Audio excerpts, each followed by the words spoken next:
Antiquities of the Jews by Flavius Josephus. Preface. 1. Those who undertake to write histories, do not, I perceive, take that trouble on one and the same account, but for many reasons, and those such as are very different one from another. For some of them apply themselves to this part of learning to show their skill in composition, and that they may therein acquire a reputation for speaking finely. Others of them there are, who write histories in order to gratify those that happen to be concerned in them, and on that account have spared no pains, but rather gone beyond their own abilities in the performance. But others there are, who, of necessity and by force, are driven to write history, because they are concerned in the facts, and so cannot excuse themselves from committing them to writing, for the advantage of posterity. Nay, there are not a few who are induced to draw their historical facts out of darkness into light, and to produce them for the benefit of the public, on account of the great importance of the facts themselves with which they have been concerned. Now of these several reasons for writing history, I must profess the two last were my own reasons also, for since I was myself interested in that war which we Jews had with the Romans, and knew myself its particular actions, and what conclusion it had, I was forced to give the history of it, because I saw that others perverted the truth of those actions in their writings. 2. Now I have undertaken the present work, as thinking it will appear to all the Greeks worthy of their study, for it will contain all our antiquities, and the constitution of our government, as interpreted out of the Hebrew Scriptures. And indeed I did formerly intend, when I wrote of the war, to explain who the Jews originally were, what fortunes they had been subject to, and by what legislature they had been instructed in piety, and the exercise of other virtues, what wars also they had made in remote ages, till they were unwillingly engaged in this last with the Romans. But because this work would take up a great compass, I separated it into a set treatise by itself, with a beginning of its own, and its own conclusion. But in process of time, as usually happens to such as undertake great things, I grew weary and went on slowly, it being a large subject, and a difficult thing to translate our history into a foreign, and to us unaccustomed language. However, some persons there were who desired to know our history, and so exhorted me to go on with it, and, above all the rest, Epaphroditus, a man who is a lover of all kind of learning, but is principally delighted with the knowledge of history, and this on account of his having been himself concerned in great affairs, and many turns of fortune, and having shown a wonderful rigor of an excellent nature, and an immovable virtuous resolution in them all. I yielded to this man's persuasions, who always excites such as have abilities in what is useful and acceptable, to join their endeavors with his. I was also ashamed myself to permit any laziness of disposition to have a greater influence upon me, than the delight of taking pains in such studies as were very useful. I thereupon stirred up myself, and went on with my work more cheerfully. Besides the foregoing motives, I had others which I greatly reflected on, and these were, that our forefathers were willing to communicate such things to others, and that some of the Greeks took considerable pains to know the affairs of our nation. 3. I found, therefore, that the second of the Ptolemies was a king who was extraordinarily diligent in what concerned learning, and the collection of books, that he was also peculiarly ambitious to procure a translation of our law, and of the constitution of our government therein contained, into the Greek tongue. Now Eleazar the high priest, one not inferior to any other of that dignity among us, did not envy the forenamed king the participation of that advantage, which otherwise he would for certain have denied him, but that he knew the custom of our nation was, to hinder nothing of what we esteemed ourselves from being communicated to others. Accordingly, I thought it became me both to imitate the generosity of our high priest, and to suppose there might even now be many lovers of learning like the king, for he did not obtain all our writings at that time, but those who were sent to Alexandria as interpreters, gave him only the books of the law, while there were a vast number of other matters in our sacred books. They, indeed, contain in them the history of 5,000 years, in which time happened many strange accidents, many chances of war, and great actions of the commanders, and mutations of the form of our government. Upon the whole, a man that will peruse this history, may principally learn from it, that all events succeed well, even to an incredible degree, and the reward of felicity is proposed by God, but then it is to those that follow his will, and do not venture to break his excellent laws, and that so far as men any way apostatize from the accurate observation of them, what was practical before becomes impracticable, and whatsoever they set about as a good thing, is converted into an incurable calamity. And now I exhort all those that peruse these books, to apply their minds to God, and to examine the mind of our legislator, whether he hath not understood his nature in a manner worthy of him, and hath not ever ascribed to him such operations as become his power, and hath not preserved his writings from those indecent fables which others have framed, although, by the great distance of time when he lived, he might have securely forged such lies, for he lived 2000 years ago. At which vast distance of ages the poets themselves have not been so hardy as to fix even the generations of their gods, much less the actions of their men, or their own laws. As I proceed, therefore, I shall accurately describe what is contained in our records, in the order of time that belongs to them, for I have already promised so to do throughout this undertaking, and this without adding anything to what is therein contained, or taking away anything therefrom. 4.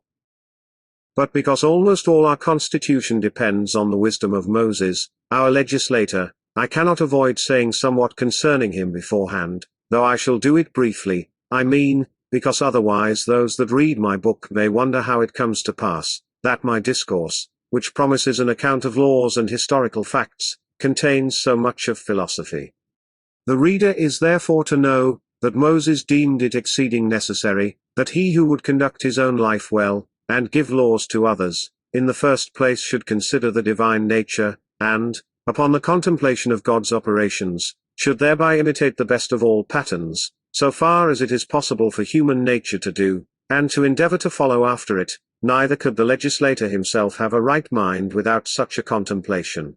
Nor would anything he should write tend to the promotion of virtue in his readers, I mean, unless they be taught first of all, that God is the Father and Lord of all things, and sees all things, and that thence he bestows a happy life upon those that follow him, but plunges such as do not walk in the paths of virtue into inevitable miseries. Now when Moses was desirous to teach this lesson to his countrymen, he did not begin the establishment of his laws after the same manner that other legislators did, I mean, upon contracts and other rights between one man and another, but by raising their minds upwards to regard God, and his creation of the world, and by persuading them, that we men are the most excellent of the creatures of God upon earth.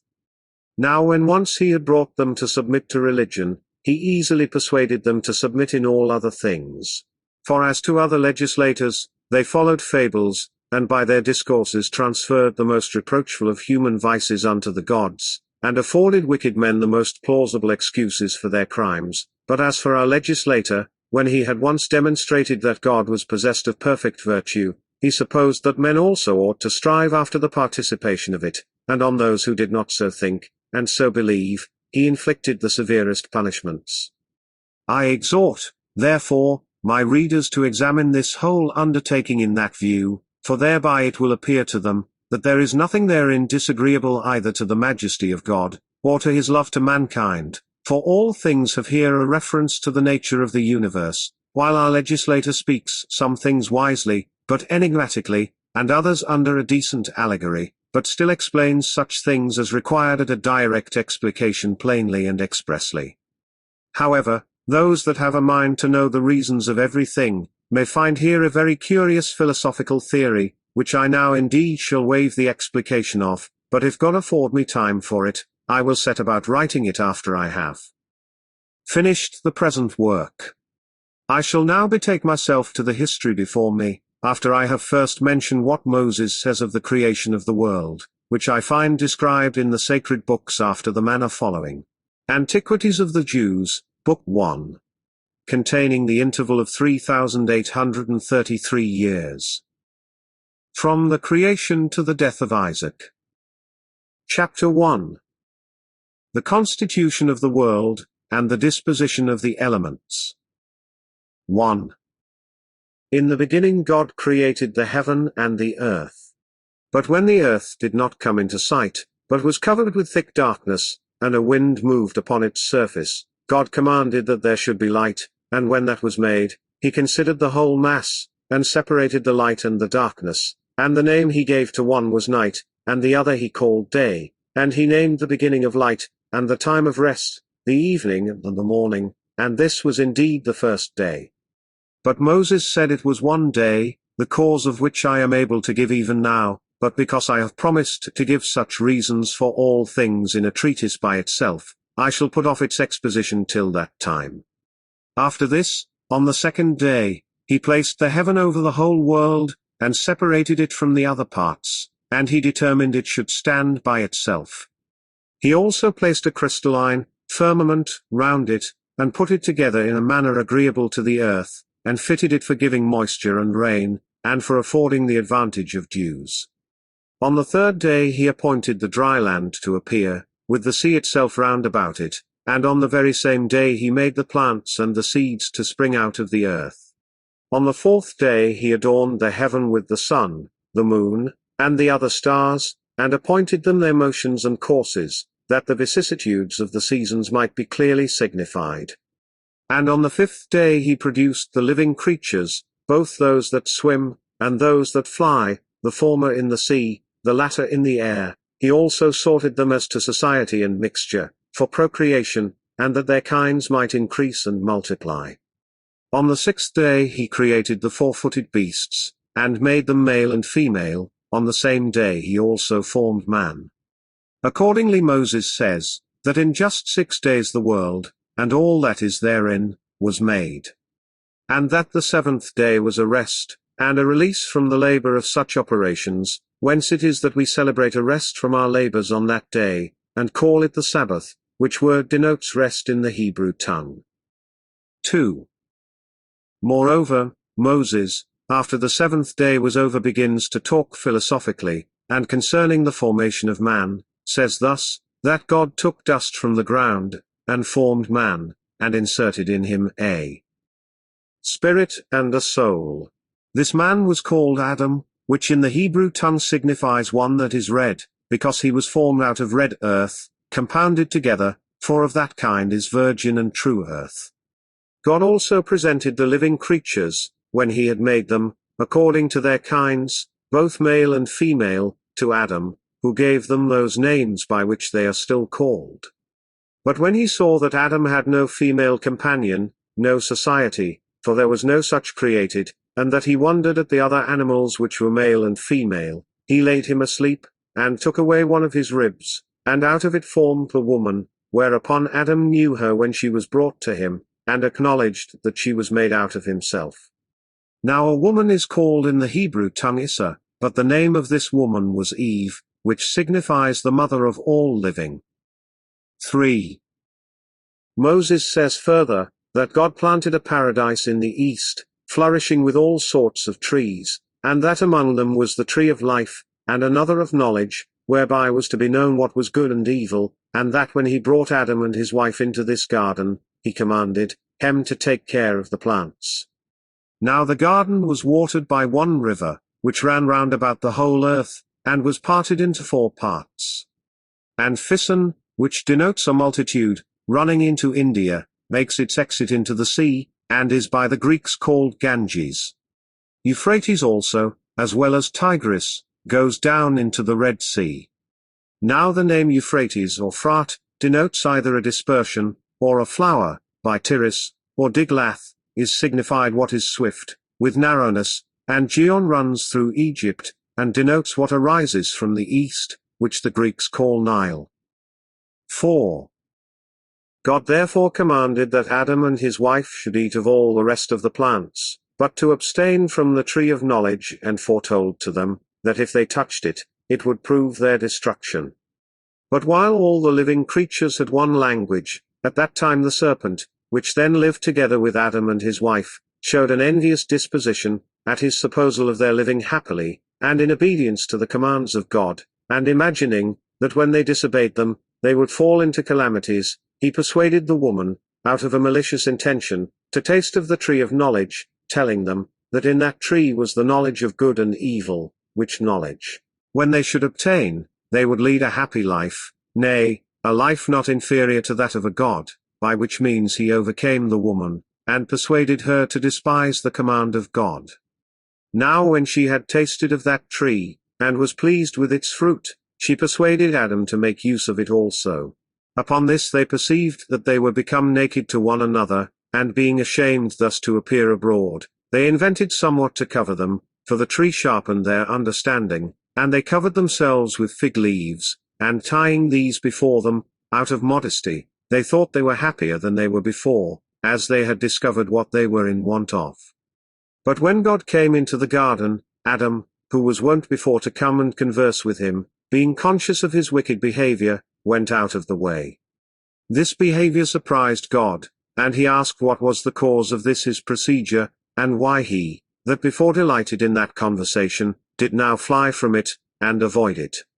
When he made no reply, as conscious to himself that he had transgressed the command of God, God said, I had before determined about you both, how you might lead a happy life, without any affliction, and care, and vexation of soul, and that all things which might contribute to your enjoyment and pleasure should grow up by my providence, of their own accord, without your own labor and pains taking, which state of labor and pains taking would soon bring on old age, and death would not be at any remote distance. But now thou hast abused this my goodwill, and hast disobeyed my commands, for thy silence is not the sign of thy virtue, but of thy evil conscience. However, Adam excused his sin, and entreated God not to be angry at him, and laid the blame of what was done upon his wife, and said that he was deceived by her, and thence became an offender, while she again accused the serpent. But God allotted him punishment, because he weakly submitted to the counsel of his wife, and said the ground should not henceforth yield its fruits of its own accord, but that when it should be harassed by their labor, it should bring forth some of its fruits, and refuse to bring forth others. He also made Eve liable to the inconveniency of breeding, and the sharp pains of bringing forth children, and this because she persuaded Adam with the same arguments wherewith the serpent had persuaded her, and had thereby brought him into a calamitous condition. He also deprived the serpent of speech, out of indignation at his malicious disposition towards Adam. Besides this, he inserted poison under his tongue, and made him an enemy to men, and suggested to them, that they should direct their strokes against his head, that being the place wherein lay his mischievous designs towards men, and it being easiest, to take vengeance on him, that way. And when he had deprived him of the use of his feet, he made him to go rolling all along, and dragging himself upon the ground. And when God had appointed these penalties for them, he removed Adam and Eve out of the garden into another place. Chapter 2. Concerning the posterity of Adam, and the 10 generations from him to the deluge. 1. Adam and Eve had 2 sons, the elder of them was named Cain, which name, when it is interpreted, signifies a possession, the younger was Abel, which signifies sorrow. They had also daughters. Now the 2 brethren were pleased with different courses of life, for Abel, the younger, was a lover of righteousness, and believing that God was present at all his actions, he excelled in virtue, and his employment was that of a shepherd. But Cain was not only very wicked in other respects, but was wholly intent upon getting, and he first contrived to plough the ground. He slew his brother on the occasion following. They had resolved to sacrifice to God. Now Cain brought the fruits of the earth, and of his husbandry, but Abel brought milk, and the firstfruits of his flocks, but God was more delighted with the latter oblation, when he was honored with what grew naturally of its own accord, than he was with what was the invention of a covetous man, and gotten by forcing the ground, whence it was that Cain was very angry that Abel was preferred by God before him, and he slew his brother, and hid his dead body, thinking to escape discovery. But God, knowing what had been done, came to Cain, and asked him what was become of his brother, because he had not seen him of many days, whereas he used to observe them conversing together at other times. But Cain was in doubt with himself, and knew not what answer to give to God. At first he said that he was himself at a loss about his brother's disappearing, but when he was provoked by God, who pressed him vehemently, as resolving to know what the matter was, he replied, he was not his brother's guardian or keeper, nor was he an observer of what he did.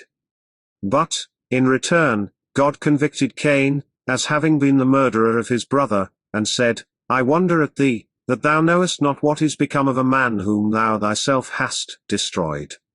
God therefore did not inflict the punishment of death upon him, on account of his offering sacrifice, and thereby making supplication to him not to be extreme in his wrath to him, but he made him accursed, and threatened his posterity in the 7th generation.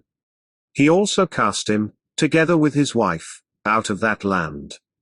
And when he was afraid that in wandering about he should fall among wild beasts, and by that means perish, God bid him not to entertain such a melancholy suspicion, and to go over all the earth without fear of what mischief he might suffer from wild beasts, and setting a mark upon him, that he might be known, he commanded him to depart.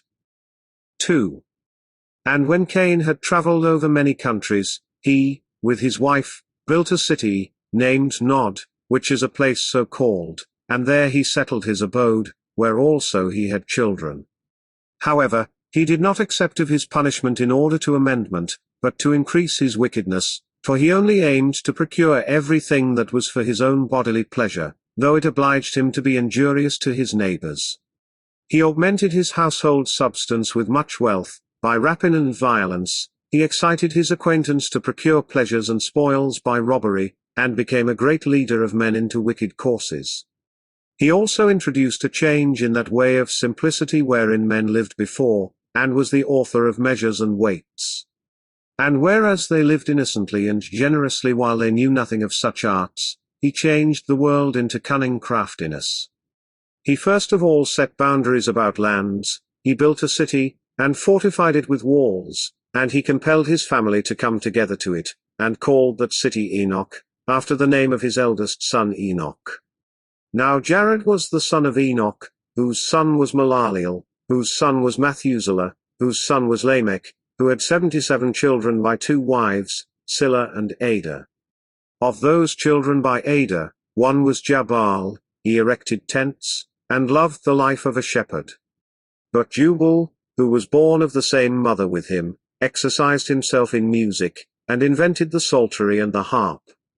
But Tubal, one of his children by the other wife, exceeded all men in strength, and was very expert and famous in martial performances.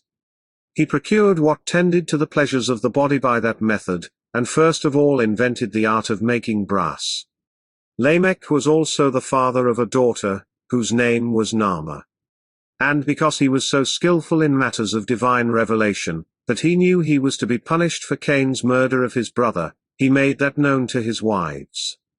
Nay, even while Adam was alive, it came to pass that the posterity of Cain became exceeding wicked, every one successively dying, one after another, more wicked than the former. They were intolerable in war, and vehement in robberies, and if any one was slow to murder people, yet was he bold in his profligate behavior, in acting unjustly, and doing injuries for gain. 3.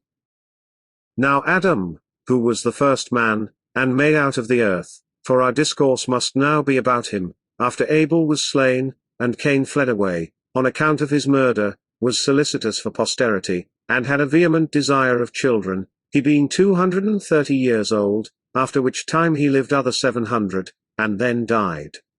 He had indeed many other children, but Seth in particular. As for the rest, it would be tedious to name them, I will therefore only endeavor to give an account of those that proceeded from Seth. Now this Seth, when he was brought up, and came to those years in which he could discern what was good, became a virtuous man, and as he was himself of an excellent character, so did he leave children behind him who imitated his virtues. All these proved to be of good dispositions. They also inhabited the same country without dissensions, and in a happy condition, without any misfortunes falling upon them, till they died. They also were the inventors of that peculiar sort of wisdom which is concerned with the heavenly bodies, and their order. And that their inventions might not be lost before they were sufficiently known, upon Adam's prediction that the world was to be destroyed at one time by the force of fire, and at another time by the violence and quantity of water, they made 2 pillars, the one of brick, the other of stone, they inscribed their discoveries on them both, that in case the pillar of brick should be destroyed by the flood, the pillar of stone might remain, and exhibit those discoveries to mankind, and also inform them that there was another pillar of brick erected by them. Now this remains in the land of Syria to this day. Chapter 3. Concerning the flood, and after what manner Noah was saved in an ark, with his kindred, and afterwards dwelt in the plain of Shinar. 1. Now this posterity of Seth continued to esteem God as the Lord of the universe, and to have an entire regard to virtue, for 7 generations, but in process of time they were perverted, and forsook the practices of their forefathers, and did neither pay those honors to God which were appointed them, nor had they any concern to do justice towards men. But for what degree of zeal they had formerly shown for virtue, they now showed by their actions a double degree of wickedness, whereby they made God to be their enemy.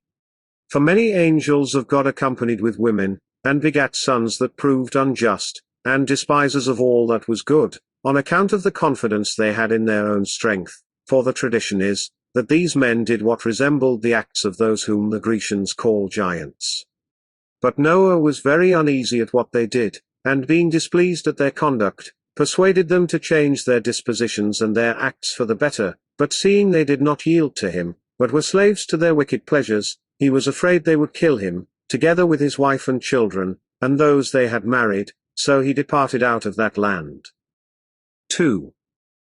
Now God loved this man for his righteousness, yet he not only condemned those other men for their wickedness, but determined to destroy the whole race of mankind, and to make another race that should be pure from wickedness, and cutting short their lives, and making their years not so many as they formerly lived, but 120 only, he turned the dry land into sea, and thus were all these men destroyed, but Noah alone was saved.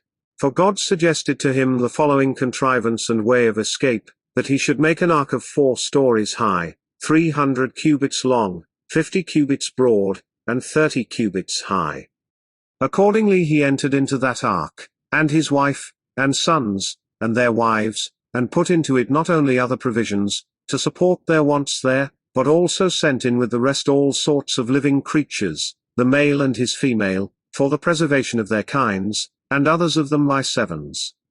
Now this ark had firm walls, and a roof, and was braced with cross beams, so that it could not be any way drowned or overborne by the violence of the water. And thus was Noah, with his family, preserved.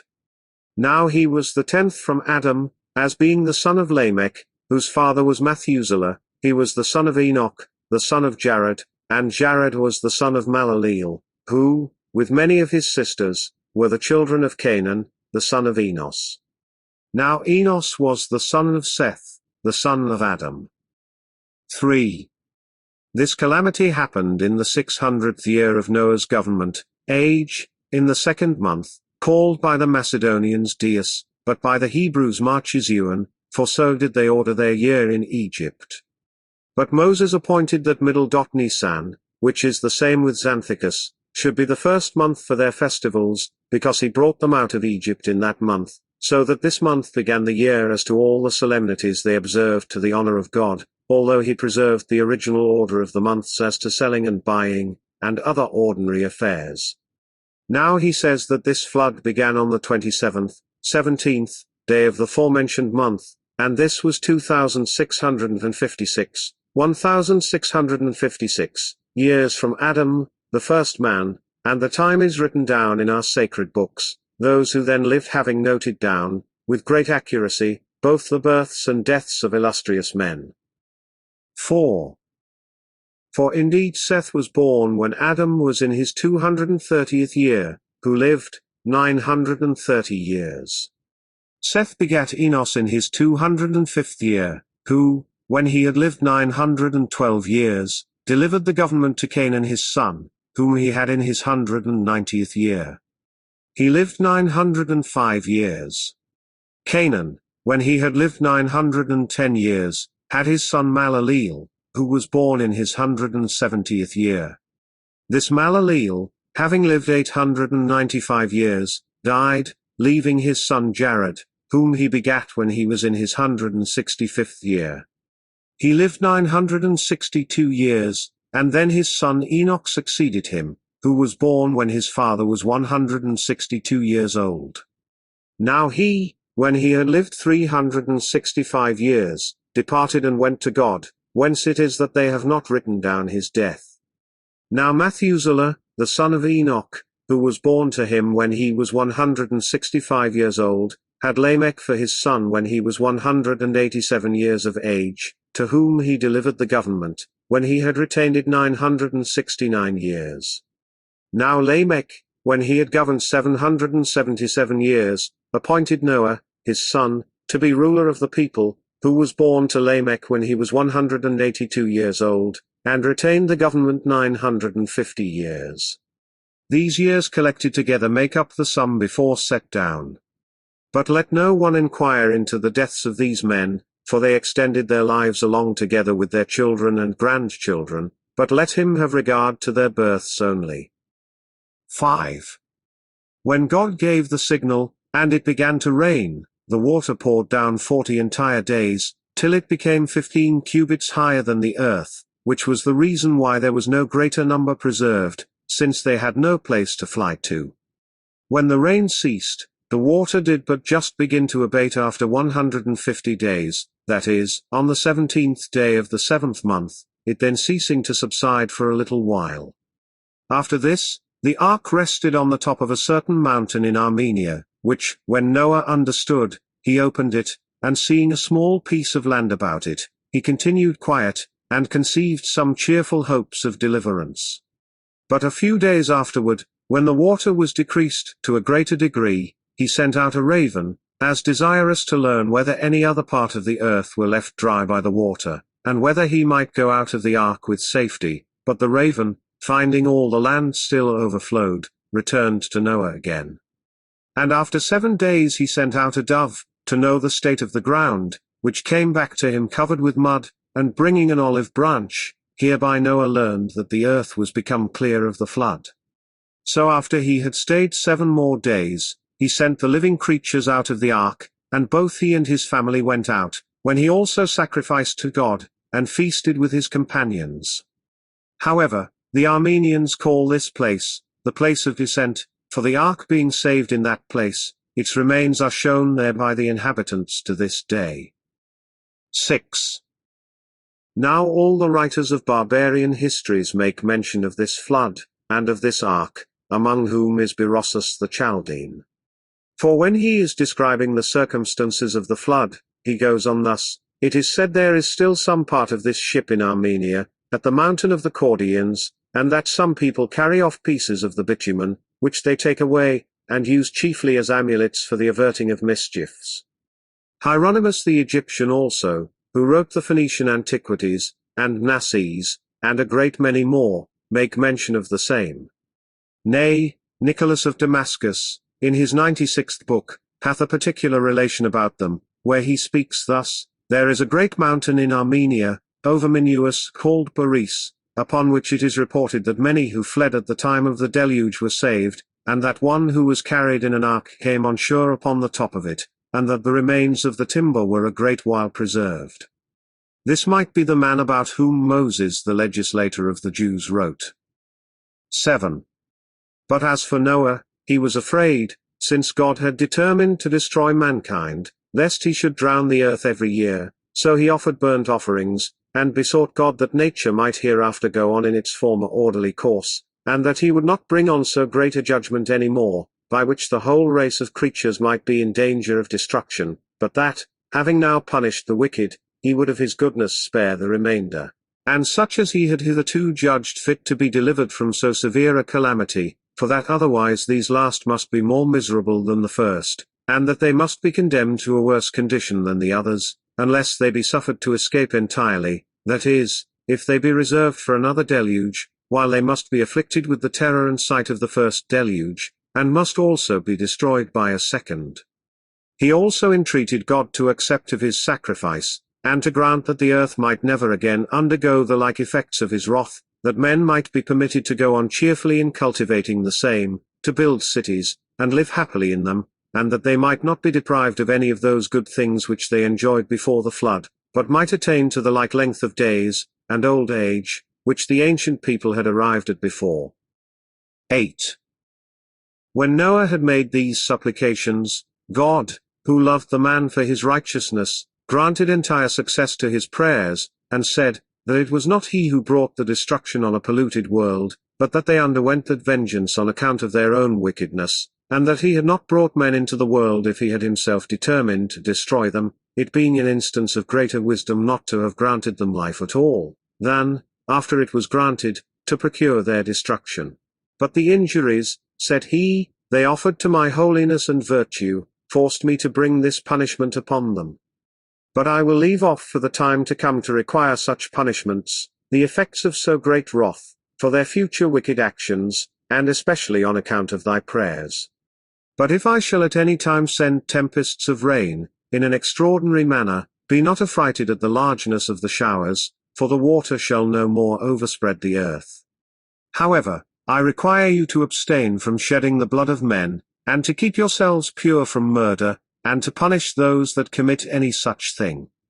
I permit you to make use of all the other living creatures at your pleasure, and as your appetites lead you, for I have made you lords of them all, both of those that walk on the land, and those that swim in the waters, and of those that fly in the regions of the air on high, excepting their blood, for therein is the life. But I will give you a sign that I have left off my anger by my bow, whereby is meant the rainbow, for they determined that the rainbow was the bow of God. And when God had said and promised thus, he went away. 9. Now when Noah had lived 350 years after the flood, and that all that time happily, he died, having lived the number of 950 years. But let no one, upon comparing the lives of the ancients with our lives, and with the few years which we now live, think that what we have said of them is false, or make the shortness of our lives at present an argument, that neither did they attain to so long a duration of life, for those ancients were beloved of God, and, lately, made by God himself, and because their food was then fitter for the prolongation of life, might well live so great a number of years, and besides, God afforded them a longer time of life on account of their virtue, and the good use they made of it in astronomical and geometrical discoveries, which would not have afforded the time of foretelling the periods of the stars, unless they had lived 600 years, for the great year is completed in that interval. Now I have for witnesses to what I have said, all those that have written Antiquities, both among the Greeks and barbarians, for even Manetho, who wrote the Egyptian history, and Berosus, who collected the Chaldean monuments, and Mochus, and Hestius, and, besides these, Hieronymus the Egyptian, and those who composed the Phoenician history, agree to what I here say, Hesiod also, and Hecatesius, Hellanicus, and Acusilos, and, besides these, Ephorus and Nicholas relate, that the ancients lived 1,000 years. But as to these matters, let every one look upon them as he thinks fit. Chapter 4.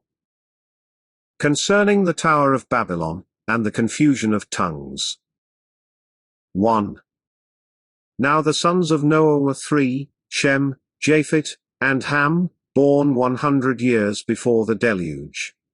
These first of all descended from the mountains into the plains, and fixed their habitation there, and persuaded others who were greatly afraid of the lower grounds on account of the flood, and so were very loath to come down from the higher places, to venture to follow their examples. Now the plain in which they first dwelt was called Shinar. God also commanded them to send colonies abroad, for the thorough peopling of the earth, that they might not raise seditions among themselves, but might cultivate a great part of the earth, and enjoy its fruits after a plentiful manner. But they were so ill instructed that they did not obey God, for which reason they fell into calamities, and were made sensible, by experience, of what sin they had been guilty. For when they flourished with a numerous youth, God admonished them again to send out colonies, but they, imagining the prosperity they enjoyed was not derived from the favor of God, but supposing that their own power was the proper cause of the plentiful condition they were in, did not obey him. Nay, they added to this their disobedience to the divine will, the suspicion that they were therefore ordered to send out separate colonies, that, being divided asunder, they might the more easily be oppressed. 2. Now it was Nimrod who excited them to such an affront and contempt of God.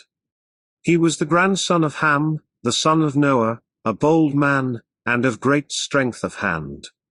He persuaded them not to ascribe it to God, as if it was through his means they were happy, but to believe that it was their own courage which procured that happiness.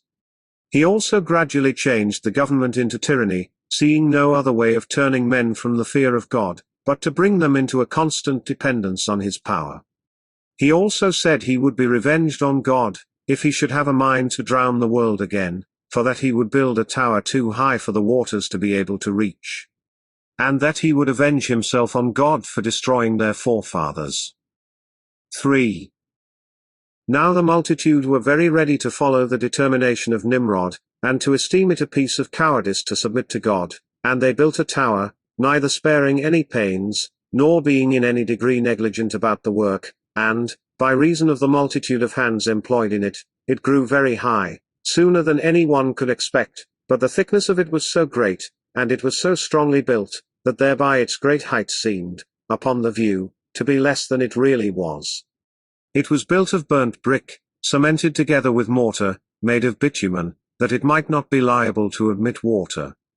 When God saw that they acted so madly, he did not resolve to destroy them utterly, since they were not grown wiser by the destruction of the former sinners, but he caused a tumult among them, by producing in them divers languages, and causing that, through the multitude of those languages, they should not be able to understand one another. The place wherein they built the tower is now called Babylon, because of the confusion of that language which they readily understood before, for the Hebrews mean by the word Babel, confusion.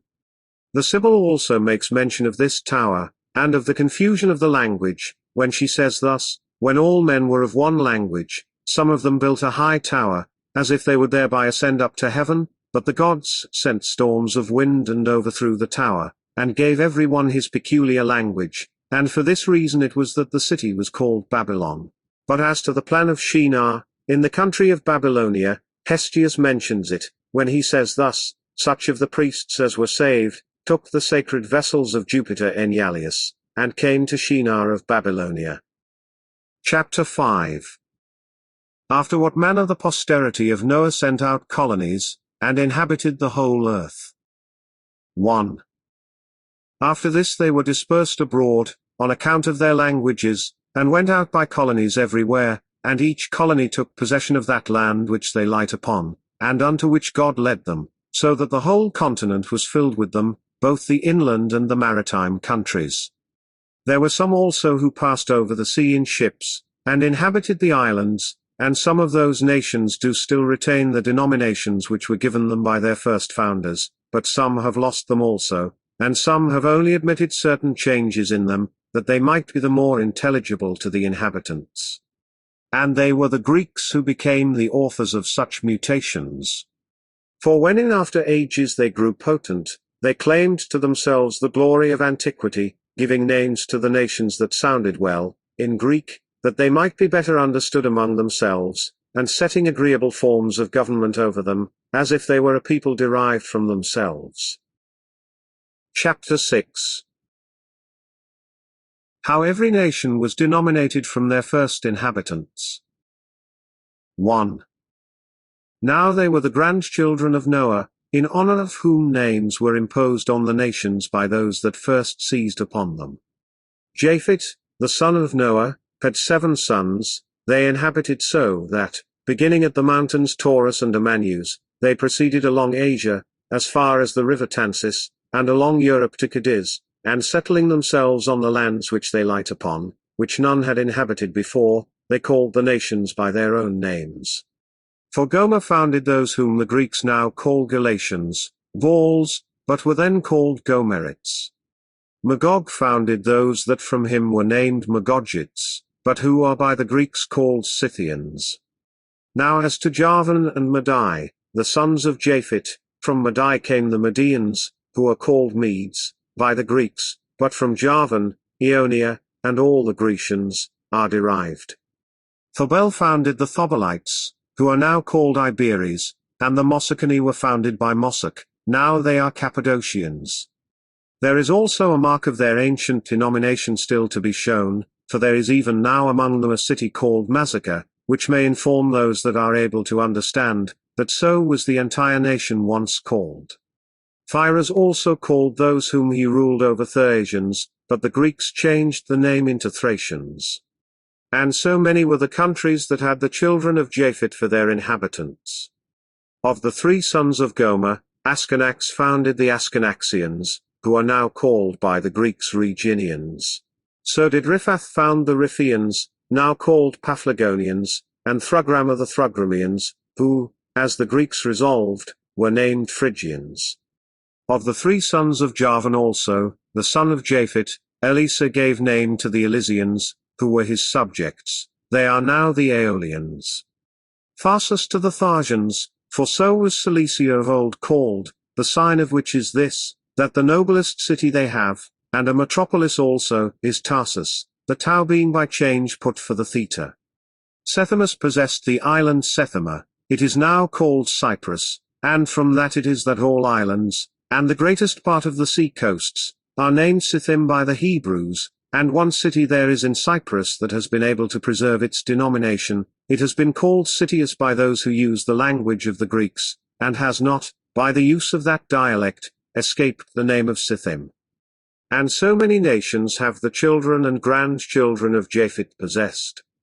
Now when I have premised somewhat, which perhaps the Greeks do not know, I will return and explain what I have omitted, for such names are pronounced here after the manner of the Greeks, to please my readers, for our own country language does not so pronounce them, but the names in all cases are of one and the same ending, for the name we here pronounce Neas, is there Noah, and in every case retains the same termination. 2.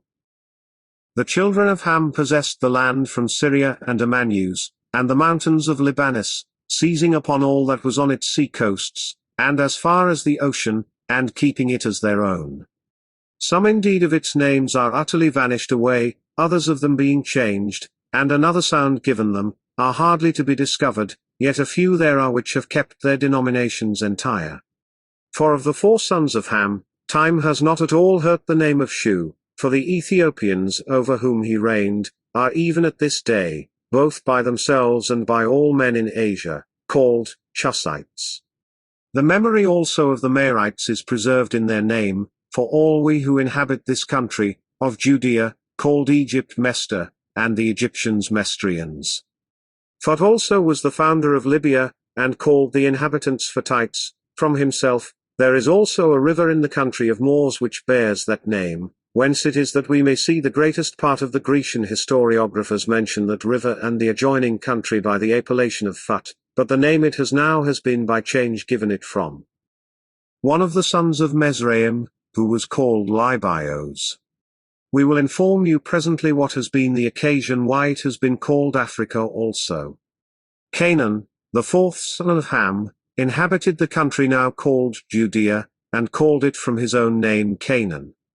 The children of these 4 were these: Sabas, who founded the Sabaeans; Evilas, who founded the Evilines, who are called Getuli; Sabaths founded the Sabathans, they are now called by the Greeks Astabarans; Sabacters settled the Sabactans, and Ragmus the Ragmines, and he had 2 sons, the one of whom, Judadas, settled the Judeans, a nation of the western Ethiopians, and left them his name, as did Sabas to the Sabaeans, but Nimrod, the son of Shu, stayed and tyrannized at Babylon, as we have already informed you.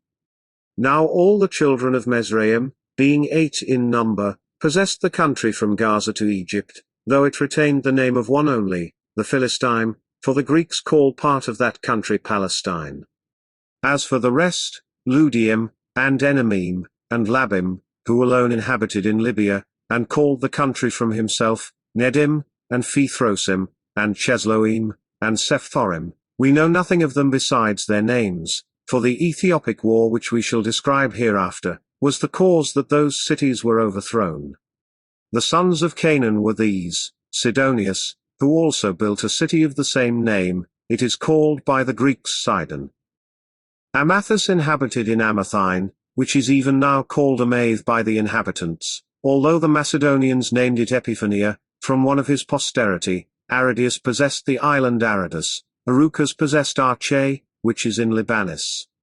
But for the 7 others, Euius, Shaius, Jepusius, Amarius, Gergesus, Eudius, Cineas, Samarius, we have nothing in the sacred books but their names, for the Hebrews overthrew their cities, and their calamities came upon them on the occasion following.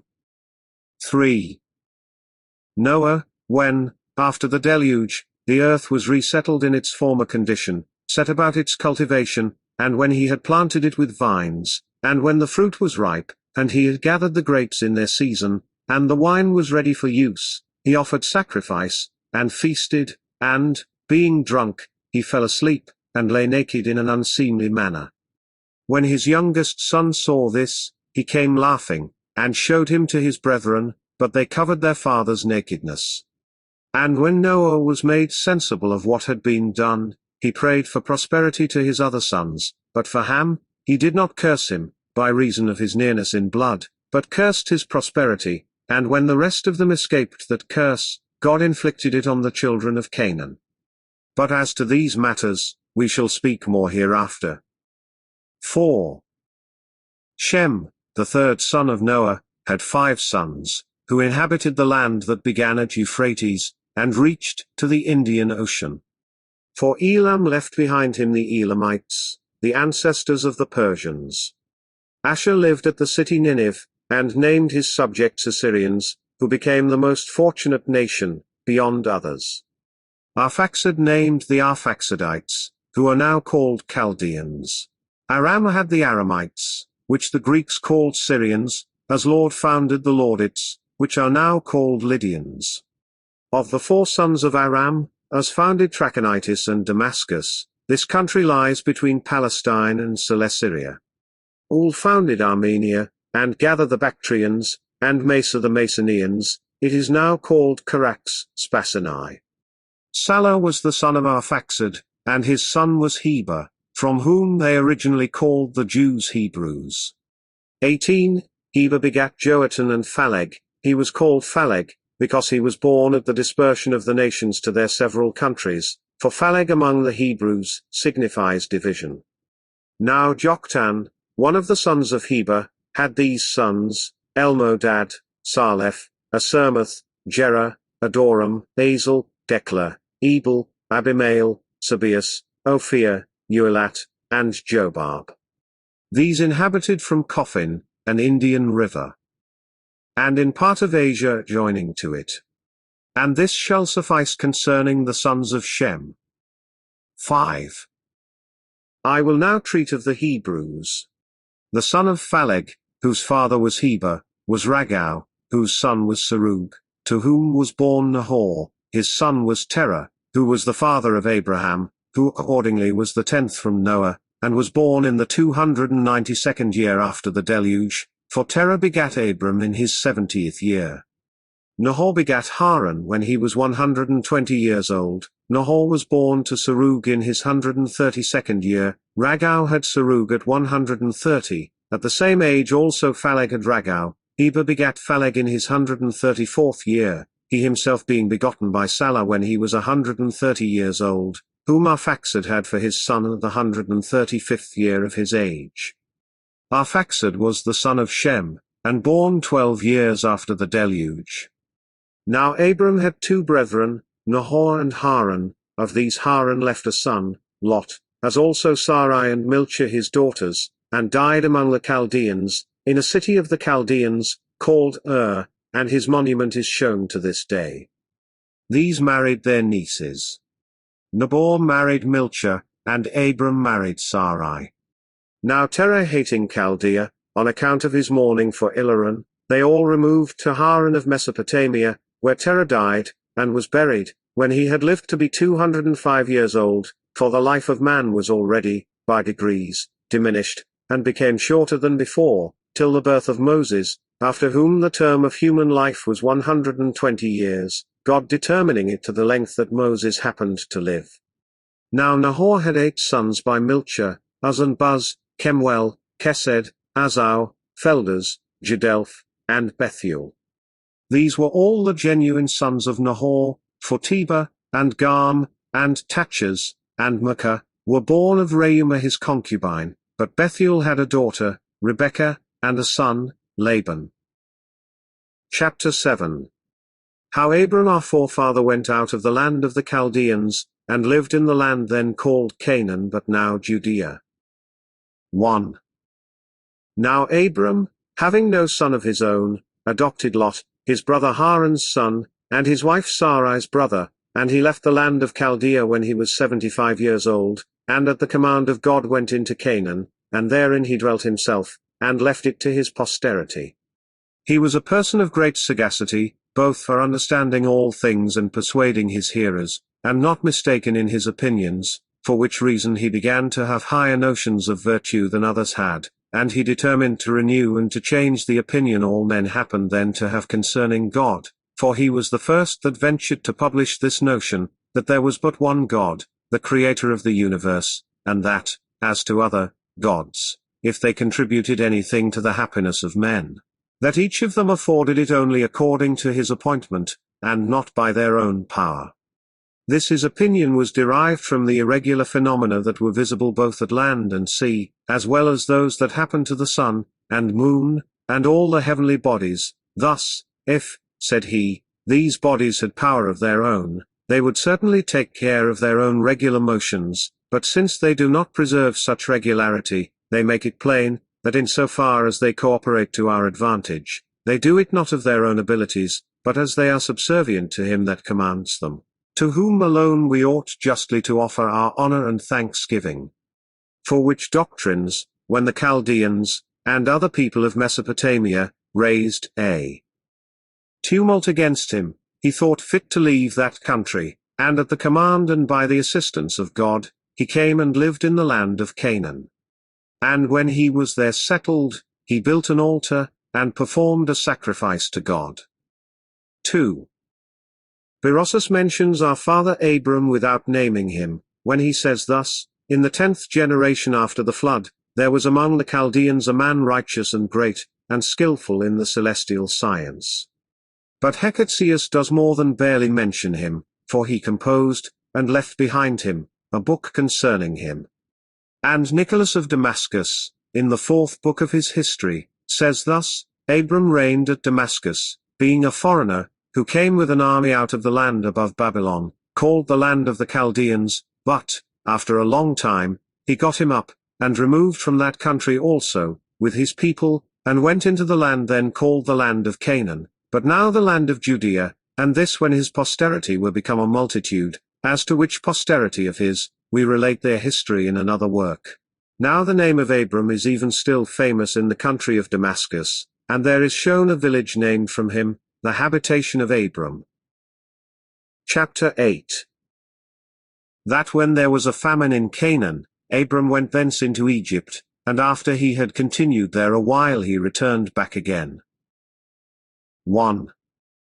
Now, after this, when a famine had invaded the land of Canaan, and Abram had discovered that the Egyptians were in a flourishing condition, he was disposed to go down to them, both to partake of the plenty they enjoyed, and to become an auditor of their priests, and to know what they said concerning the gods, designing either to follow them, if they had better notions than he, or to convert them into a better way, if his own notions proved the truest.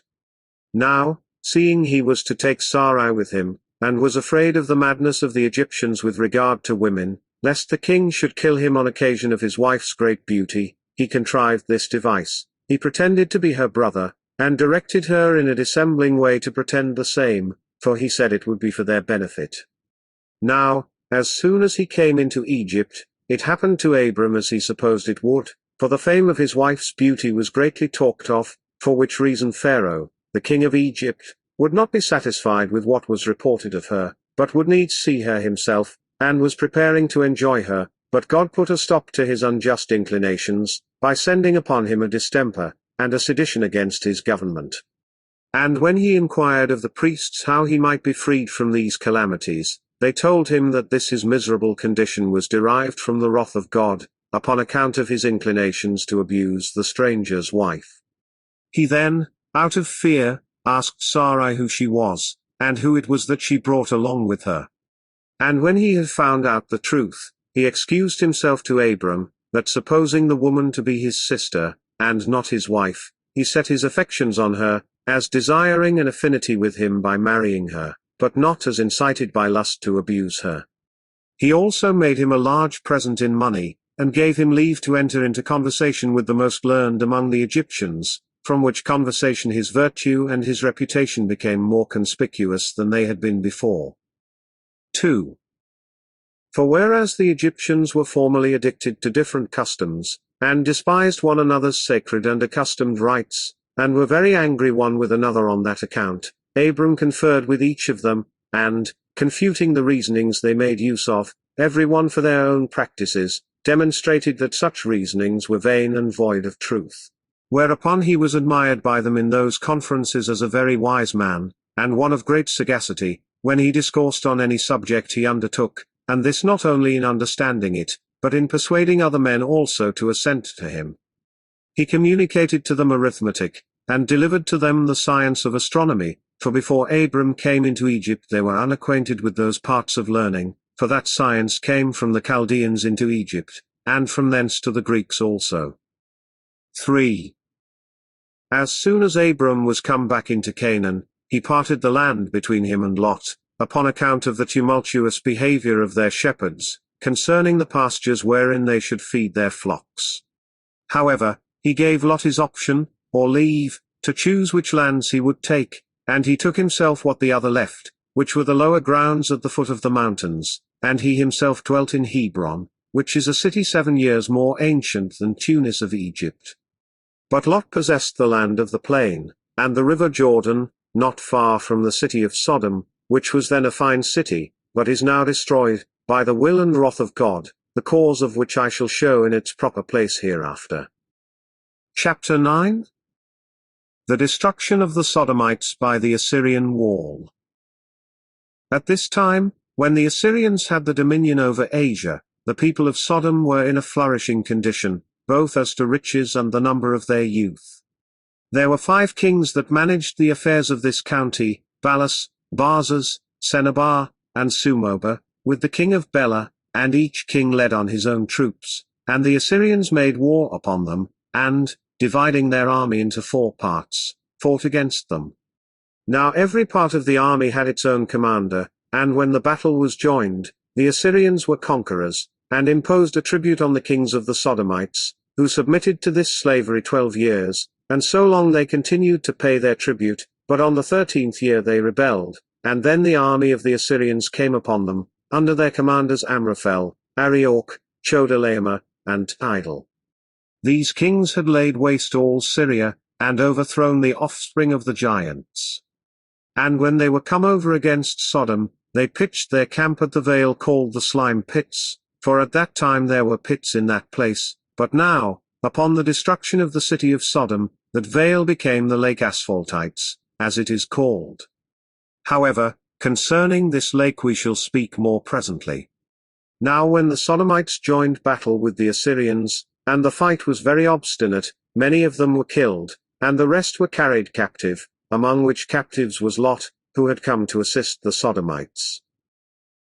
Chapter 10. How Abram fought with the Assyrians, and overcame them, and saved the Sodomite prisoners, and took from the Assyrians the prey they had gotten.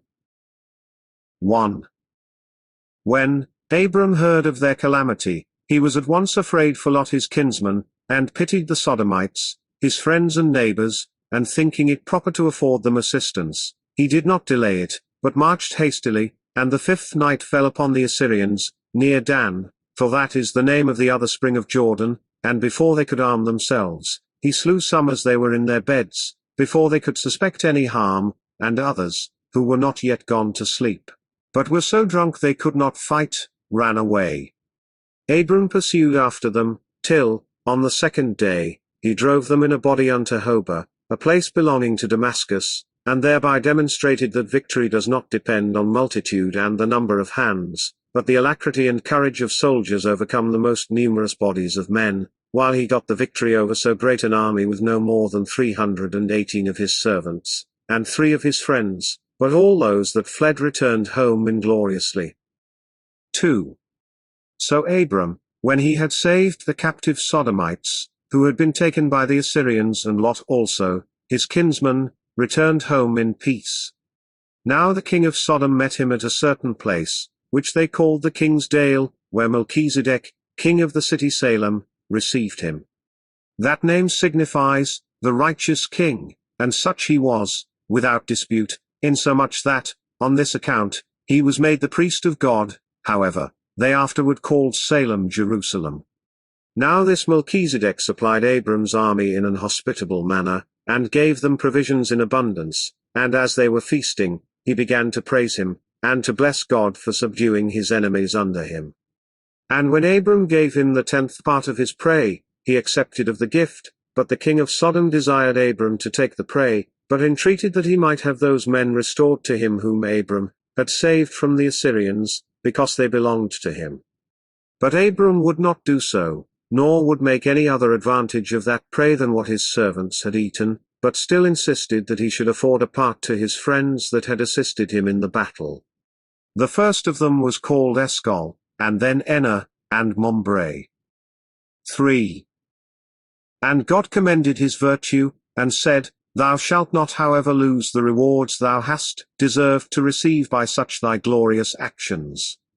He answered, And what advantage will it be to me to have such rewards, when I have none to enjoy them after me, for he was hitherto childless.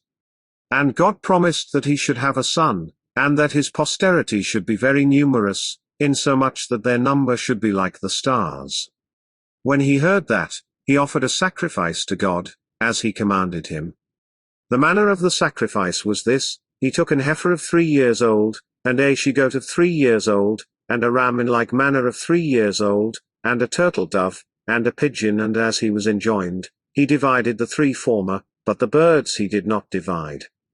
After which, before he built his altar, where the birds of prey flew about, as desirous of blood, a divine voice came to him, declaring that their neighbors would be grievous to his posterity, when they should be in Egypt, for 400 years, during which time they should be afflicted, but afterwards should overcome their enemies, should conquer the Canaanites in war, and possess themselves of their land, and of their cities.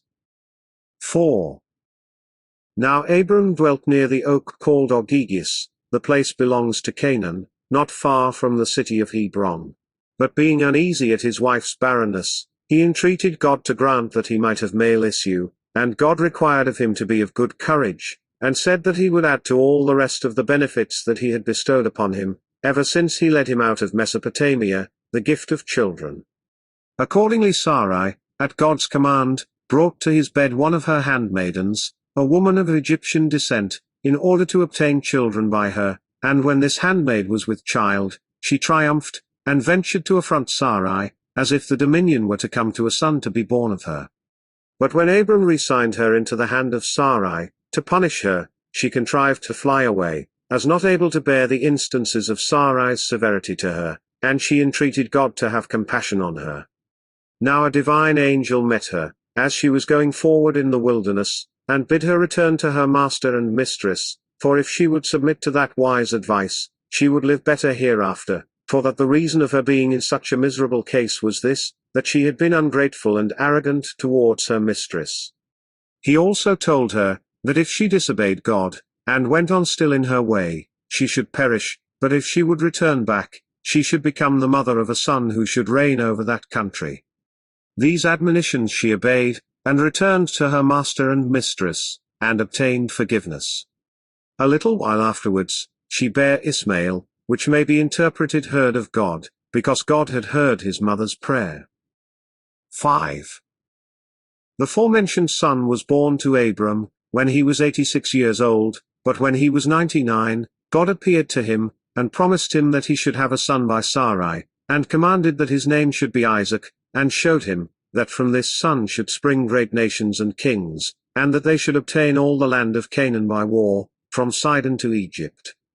But he charged him, in order to keep his posterity unmixed with others, that they should be circumcised in the flesh of their foreskin, and that this should be done on the 8th day after they were born, the reason of which circumcision I will explain in another place.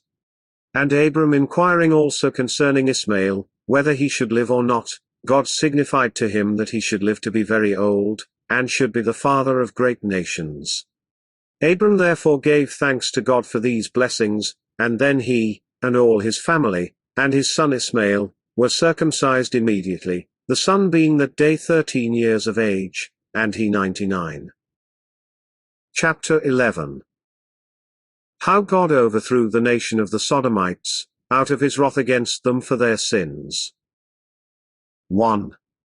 About this time the Sodomites grew proud, on account of their riches and great wealth. They became unjust towards men, and impious towards God, insomuch that they did not call to mind the advantages they received from him. They hated strangers, and abused themselves with sodomitical practices. God was therefore much displeased at them, and determined to punish them for their pride, and to overthrow their city, and to lay waste their country, until there should neither plant nor fruit grow out of it. 2. When God had thus resolved concerning the Sodomites, Abraham, as he sat by the oak of Mamre, at the door of his tent, saw 3 angels, and thinking them to be strangers, he rose up, and saluted them, and desired they would accept of an entertainment, and abide with him, to which, when they agreed, he ordered cakes of meal to be made presently, and when he had slain a calf, he roasted it, and brought it to them, as they sat under the oak. Now they made a show of eating, and besides, they asked him about his wife Sarah, where she was, and when he said she was within, they said they would come again hereafter, and find her become a mother. Upon which the woman laughed, and said that it was impossible she should bear children, since she was 90 years of age, and her husband was 100. Then they concealed themselves no longer, but declared that they were angels of God, and that one of them was sent to inform them about the child, and 2 of the overthrow of Sodom. 3. When Abraham heard this, he was grieved for the Sodomites, and he rose up, and besought God for them, and entreated him that he would not destroy the righteous with the wicked. And when God had replied that there was no good man among the Sodomites, for if there were but 10 such men among them, he would not punish any of them for their sins, Abraham held his peace. And the angels came to the city of the Sodomites, and Lot entreated them to accept of a lodging with him, for he was a very generous and hospitable man, and one that had learned to imitate the goodness of Abraham. Now when the Sodomites saw the young men to be of beautiful countenances, and this to an extraordinary degree, and that they took up their lodgings with Lot, they resolved themselves to enjoy these beautiful boys by force and violence, and when Lot exhorted them to sobriety, and not to offer anything immodest to the strangers, but to have regard to their lodging in his house, and promised that if their inclinations could not be governed, he would expose his daughters to their lust. Instead of these strangers, neither thus were they made ashamed. 4. But God was much displeased at their impudent behavior, so that he both smote those men with blindness, and condemned the Sodomites to universal destruction. But Lot, upon God's informing him of the future destruction of the Sodomites, went away, taking with him his wife and daughters, who were 2, and still virgins, for those that were betrothed to them were above the thoughts of going, and deemed that Lot's words were trifling. God then cast a thunderbolt upon the city, and set it on fire, with its inhabitants, and lay waste the country with the like burning, as I formerly said when I wrote the Jewish War. But Lot's wife continually turning back to view the city as she went from it, and being too nicely inquisitive what would become of it, although God had forbidden her so to do, was changed into a pillar of salt, for I have seen it, and it remains at this day. Now he and his daughters fled to a certain small place, encompassed with the fire, and settled in it. It is to this day called Zor, for that is the word which the Hebrews use for a small thing. There it was that he lived a miserable life, on account of his having no company, and his want of provisions. 5. But his daughters, thinking that all mankind were destroyed, approached to their father, though taking care not to be perceived. This they did, that humankind might not utterly fail, and they bare sons. The son of the elder was named Moab, which denotes one derived from his father, the younger bare Ammon, which name denotes one derived from a kinsman. The former of whom was the father of the Moabites, which is even still a great nation, the latter was the father of the Ammonites, and both of them are inhabitants of Celesyria. And such was the departure of Lot from among the Sodomites. Chapter 12. Concerning Abimelech, and concerning Ismael the son of Abraham, and concerning the Arabians, who were his posterity. 1. Abraham now removed to Gerar of Palestine, leading Sarah along with him, under the notion of it his sister, using the like dissimulation that he had used before, and this out of fear, for he was afraid of Abimelech, the king of that country, who did also himself fall in love with Sarah, and was disposed to corrupt her, but he was restrained from satisfying his lust by a dangerous distemper which befell him from God. Now when his physicians despaired of curing him, he fell asleep, and saw a dream, warning him not to abuse the stranger's wife, and when he recovered, he told his friends that God had inflicted that disease upon him, by way of punishment, for his injury to the stranger, and in order to preserve the chastity of his wife, for that she did not accompany him as his sister, but as his legitimate wife, and that God had promised to be gracious to him for the time to come, if this person be once secure of his wife's chastity. When he had said this, by the advice of his friends, he sent for Abraham, and bid him not to be concerned about his wife, or fear the corruption of her chastity, for that God took care of him, and that it was by his providence that he received his wife again, without her suffering any abuse. And he appealed to God, and to his wife's conscience, and said that he had not any inclination at first to enjoy her, if he had known she was his wife, but since, said he, thou leddest her about as thy sister, I was guilty of no offense. He also entreated him to be at peace with him, and to make God propitious to him, and that if he thought fit to continue with him, he should have what he wanted in abundance, but that if he designed to go away, he should be honorably conducted, and have whatsoever supply he wanted when he came thither.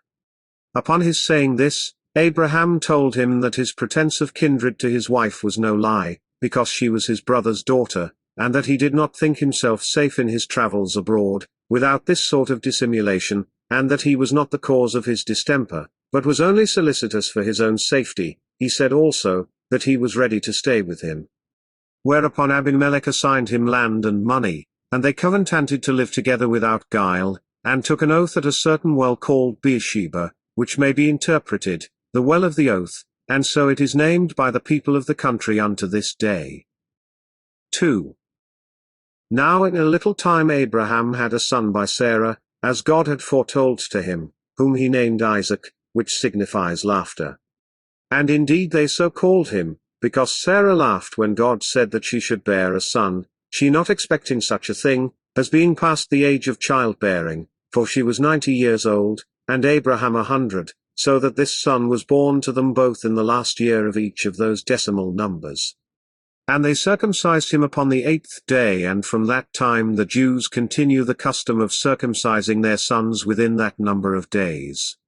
But as for the Arabians, they circumcise after the 13th year, because Ismael, the founder of their nation, who was born to Abraham of the concubine, was circumcised at that age, concerning whom I will presently give a particular account, with great exactness. 3. As for Sarah, she at first loved Ismael, who was born of her own handmaid Hagar, with an affection not inferior to that of her own son, for he was brought up in order to succeed in the government, but when she herself had borne Isaac, she was not willing that Ismael should be brought up with him, as being too old for him, and able to do him injuries when their father should be dead, she therefore persuaded Abraham to send him and his mother to some distant country. Now, at the first, he did not agree to what Sarah was so zealous for, and thought it an instance of the greatest barbarity, to send away a young child and a woman unprovided of necessaries, but at length he agreed to it, because God was pleased with what Sarah had determined, so he delivered Ismael to his mother, as not yet able to go by himself, and commanded her to take a bottle of water, and a loaf of bread, and so to depart, and to take necessity for her guide. But as soon as her necessary provisions failed, she found herself in an evil case, and when the water was almost spent, she laid the young child, who was ready to expire, under a fig tree, and went on further, that so he might die while she was absent. But a divine angel came to her, and told her of a fountain hard by, and bid her take care, and bring up the child, because she should be very happy by the preservation of Ismael. She then took courage, upon the prospect of what was promised her, and, meeting with some shepherds, by their care she got clear of the distresses she had been in. 4. When the lad was grown up, he married a wife, by birth an Egyptian, from whence the mother was herself derived originally. Of this wife were born to Ismael 12 sons, Nabaioth, Kedar, Abdiel, Mabsam, Idumas, Masmeos, Massos, Chodad, Theman, Jator, Naphasus, Cadmas. These inhabited all the country from Euphrates to the Red Sea, and called it Nabatean. They are an Arabian nation, and name their tribes from these, both because of their own virtue, and because of the dignity of Abraham their father. Chapter 13. Concerning Isaac the legitimate son of Abraham. 1. Now Abraham greatly loved Isaac, as being his only begotten and given to him at the borders of old age, by the favor of God. The child also endeared himself to his parents still more, by the exercise of every virtue, and adhering to his duty to his parents, and being zealous in the worship of God.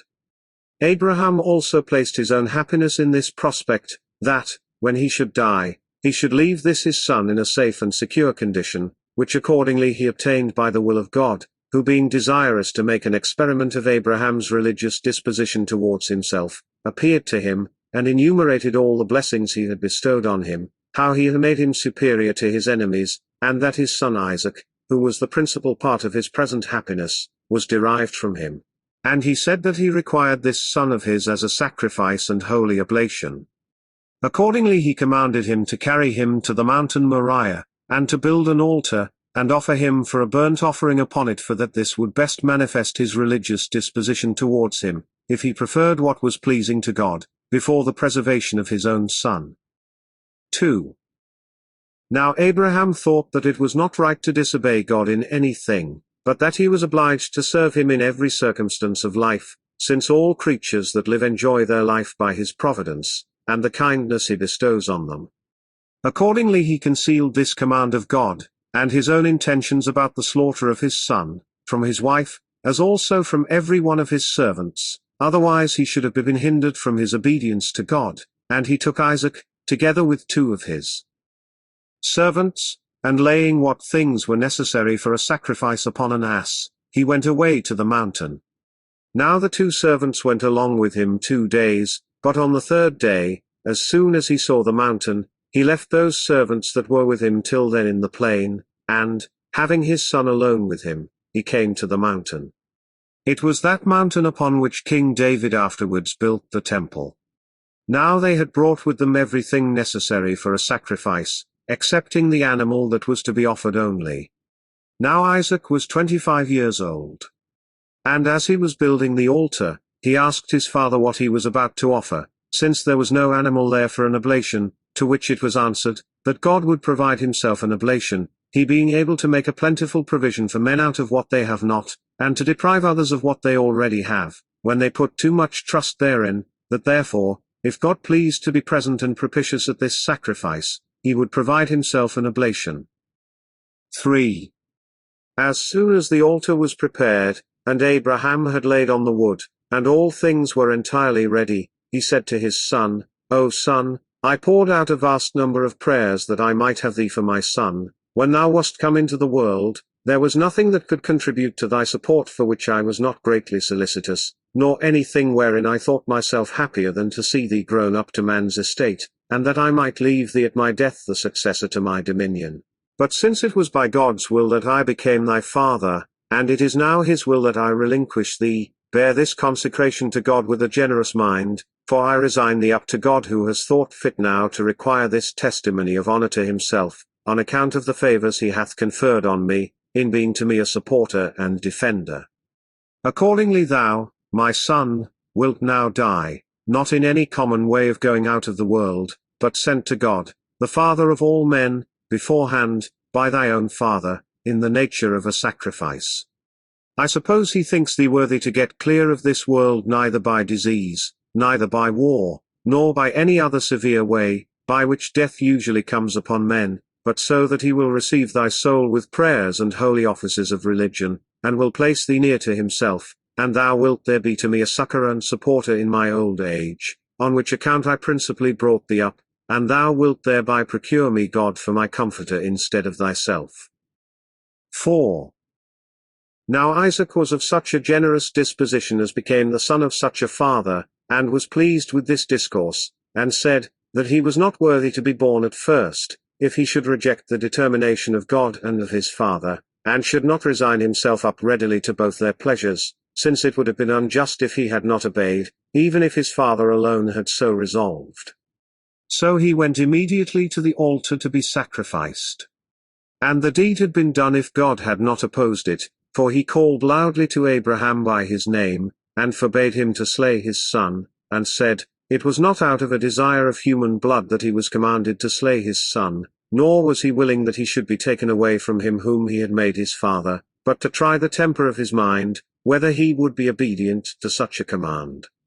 Since therefore he now was satisfied as to that his alacrity, and the surprising readiness he showed in this his piety, he was delighted in having bestowed such blessings upon him, and that he would not be wanting in all sort of concern about him, and in bestowing other children upon him, and that his son should live to a very great age, that he should live a happy life, and bequeath a large principality to his children, who should be good and legitimate.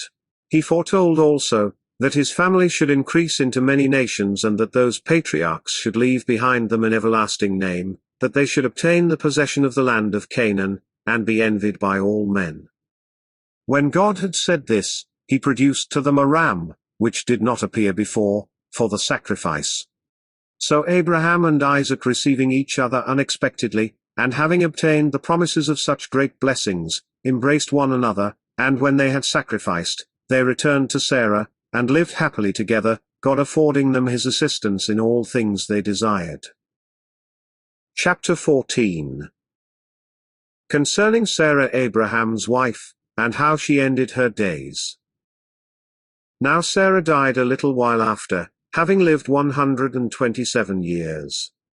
They buried her in Hebron, the Canaanites publicly allowing them a burying place, which piece of ground Abraham bought for 400 shekels, of Ephron, an inhabitant of Hebron.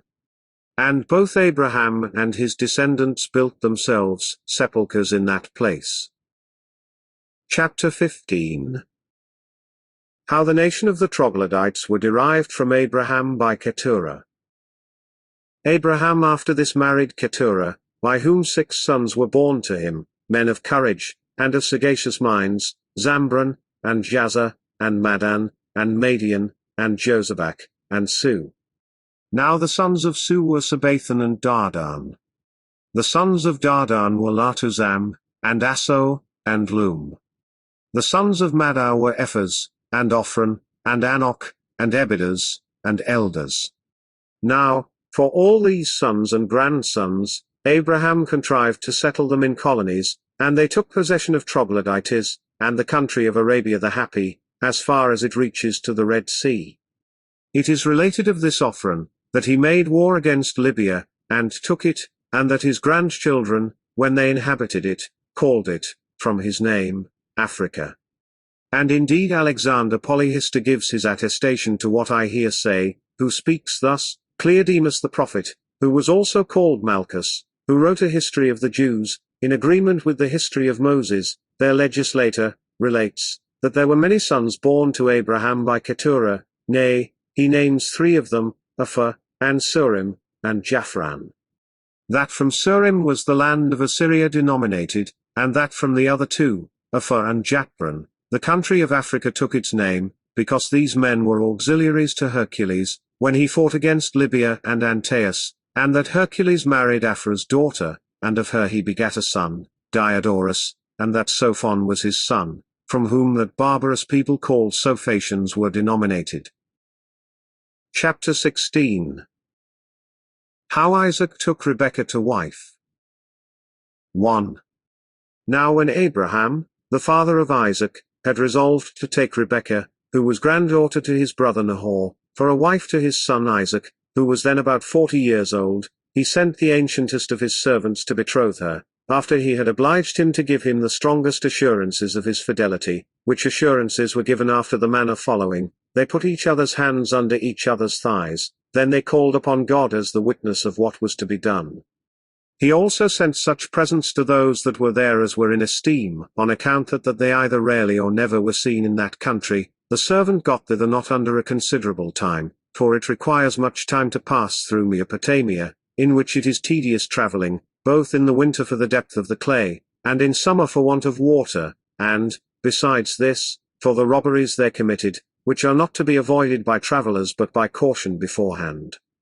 However, the servant came to Haran, and when he was in the suburbs, he met a considerable number of maidens going to the water. He therefore prayed to God that Rebekah might be found among them, or her whom Abraham sent him as his servant to espouse to his son, in case his will were that this marriage should be consummated, and that she might be made known to him by the sign, that while others denied him water to drink, she might give it him. 2. With this intention he went to the well, and desired the maidens to give him some water to drink, but while the others refused, on pretence that they wanted it all at home, and could spare none for him, one only of the company rebuked them for their peevish behavior towards the stranger, and said, "What is there that you will ever communicate to anybody, who have not so much as given the man some water?" She then offered him water in an obliging manner. And now he began to hope that his grand affair would succeed, but desiring still to know the truth, he commended her for her generosity and good nature, that she did not scruple to afford a sufficiency of water to those that wanted it, though it cost her some pains to draw it, and asked who were her parents, and wished them joy of such a daughter. "And mayst thou be espoused," said he, "to their satisfaction, into the family of an agreeable husband, and bring him legitimate children." Nor did she disdain to satisfy his inquiries, but told him her family. "They," says she, "call me Rebekah, my father was Bethuel, but he is dead, and Laban is my brother, and, together with my mother, takes care of all our family affairs, and is the guardian of my virginity." When the servant heard this, he was very glad at what had happened, and at what was told him, as perceiving that God had thus plainly directed his journey, and producing his bracelets, and some other ornaments which it was esteemed decent for virgins to wear, he gave them to the damsel, by way of acknowledgment, and as a reward for her kindness in giving him water to drink, saying, it was but just that she should have them, because she was so much more obliging than any of the rest. She desired also that he would come and lodge with them, since the approach of the night gave him not time to proceed farther. And producing his precious ornaments for women, he said he desired to trust them to none more safely than to such as she had shown herself to be, and that he believed he might guess at the humanity of her mother and brother, that they would not be displeased, from the virtue he found in her, for he would not be burdensome, but would pay the hire for his entertainment, and spend his own money. To which she replied, that he guessed right as to the humanity of her parents, but complained that he should think them so parsimonious as to take money, for that he should have all on free cost. But she said she would first inform her brother Laban, and, if he gave her leave, she would conduct him in. 3. As soon then as this was over, she introduced the stranger, and for the camels, the servants of Laban brought them in, and took care of them, and he was himself brought in to supper by Laban. And, after supper, he says to him, and to the mother of the damsel, addressing himself to her, Abraham is the son of Terah, and a kinsman of yours, for Nahor, the grandfather of these children, was the brother of Abraham, by both father and mother, upon which account he hath sent me to you, being desirous to take this damsel for his son to wife. He is his legitimate son, and is brought up as his only heir. He could indeed have had the most happy of all the women in that country for him, but he would not have his son marry any of them, but, out of regard to his own relations, he desired him to match here, whose affection and inclination I would not have you despise, for it was by the good pleasure of God that other accidents fell out in my journey, and that thereby I lighted upon your daughter and your house, for when I was near to the city, I saw a great many maidens coming to a well. And I prayed that I might meet with this damsel, which has come to pass accordingly. Do you therefore confirm that marriage, whose espousals have been already made by a divine appearance, and show the respect you have for Abraham, who hath sent me with so much solicitude, in giving your consent to the marriage of this damsel? Upon this they understood it to be the will of God, and greatly approved of the offer, and sent their daughter, as was desired. Accordingly Isaac married her, the inheritance being now come to him, for the children by Keturah were gone to their own remote habitations. Chapter 17. Concerning the death of Abraham. A little while after this Abraham died. He was a man of incomparable virtue, and honored by God in a manner agreeable to his piety towards him. The whole time of his life was 175 years, and he was buried in Hebron, with his wife Sarah, by their sons Isaac and Ismael. Chapter 18. Concerning the sons of Isaac, Esau and Jacob, of their nativity and education. 1. Now Isaac's wife proved with child, after the death of Abraham, and when her belly was greatly burdened, Isaac was very anxious, and inquired of God, who answered, that Rebekah should bear twins. And that 2 nations should take the names of those sons, and that he who appeared the second should excel the elder. Accordingly she, in a little time, as God had foretold, bare twins, the elder of whom, from his head to his feet, was very rough and hairy, but the younger took hold of his heel as they were in the birth. Now the father loved the elder, who was called Esau, a name agreeable to his roughness, for the Hebrews call such a hairy roughness, Esau, or Seir, but Jacob the younger was best beloved by his mother. 2. When there was a famine in the land, Isaac resolved to go into Egypt, the land there being good, but he went to Gerar, as God commanded him. Here Abimelech the king received him, because Abraham had formerly lived with him, and had been his friend. And as in the beginning he treated him exceeding kindly, so he was hindered from continuing in the same disposition to the end, by his envy at him, for when he saw that God was with Isaac, and took such great care of him, he drove him away from him. But Isaac, when he saw how envy had changed the temper of Abimelech, retired to a place called the valley, not far from Gerar, and as he was digging a well, the shepherds fell upon him, and began to fight, in order to hinder the work, and because he did not desire to contend, the shepherds seemed to get to him, so he still retired, and dug another, and when certain other shepherds of Abimelech began to offer him violence, he left that also, still retired, thus purchasing security to himself a rational and prudent conduct. At length they gave him leave to dig a well without disturbance. He named this well Rehoboth, which denotes a large space, but of the former wells, one was called Escon, which denotes strife, the other Sitena, name signifies enmity. 3. It was now that Isaac's affairs increased, and in a flourishing condition, and this his great riches. But Abimelech, thinking in opposition to him, while their living made them suspicious of each other, and retiring showing a secret enmity also, he, afraid that his former friendship with Isaac would not secure him, if Isaac should endeavor the injuries he had formerly offered him, he therefore renewed his friendship with him, Philip, one of his generals. And when he had obtained everything he desired, by reason of Isaac's good nature, who preferred the earlier friendship Abimelech had shown to himself and his father to his later wrath against him, he returned home. 4. Now when Esau, one of the sons of Isaac, whom the father principally loved, was now come to the age of 40 years, he married Ada, the daughter of Helon, and Aholibamah, the daughter of Esbon, which Helon and Esbon were great lords among the Canaanites, thereby taking upon himself the authority, and pretending to have dominion over his own marriages, without so much as asking the advice of his father, for had Isaac been the arbitrator, he had not given him leave to marry thus. For he was not pleased with contracting any alliance with the people of that country, but not caring to be uneasy to his son by commanding him to put away these wives, he resolved to be silent. 5. But when he was old, and could not see at all, he called Esau to him, and told him, that besides his blindness, and the disorder of his eyes, his very old age hindered him from his worship of God, by sacrifice. He bid him therefore to go out a-hunting, and when he had caught as much venison as he could, to prepare him a supper, that after this he might make supplication to God, to be to him a supporter and an assister during the whole time of his life, saying, that it was uncertain when he should die, and that he was desirous, by prayers for him, to procure, beforehand, God to be merciful to him. 6. Accordingly, Esau went out a-hunting.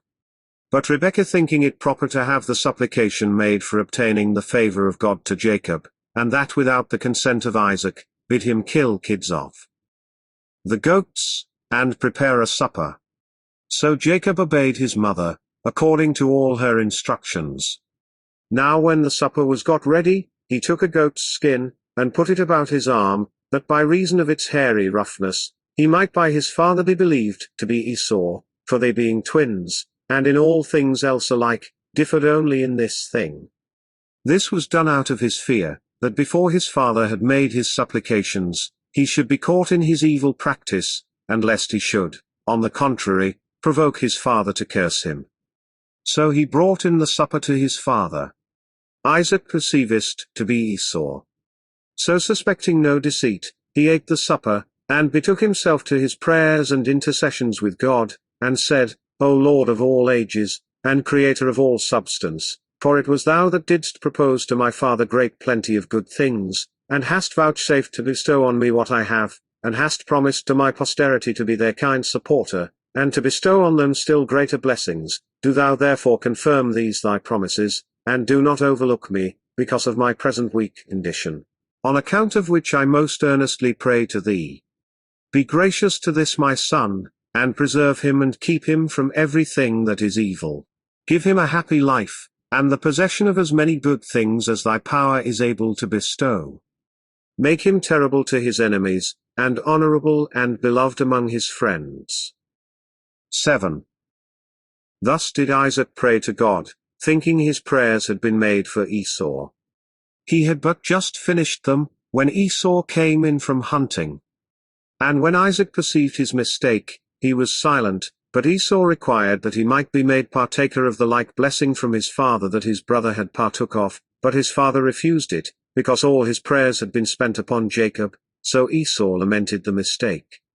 However, his father being grieved at his weeping, said, that he should excel in hunting and strength of body, in arms, and all such sorts of work, and should obtain glory for ever on those accounts, he and his posterity after him, but still should serve his brother.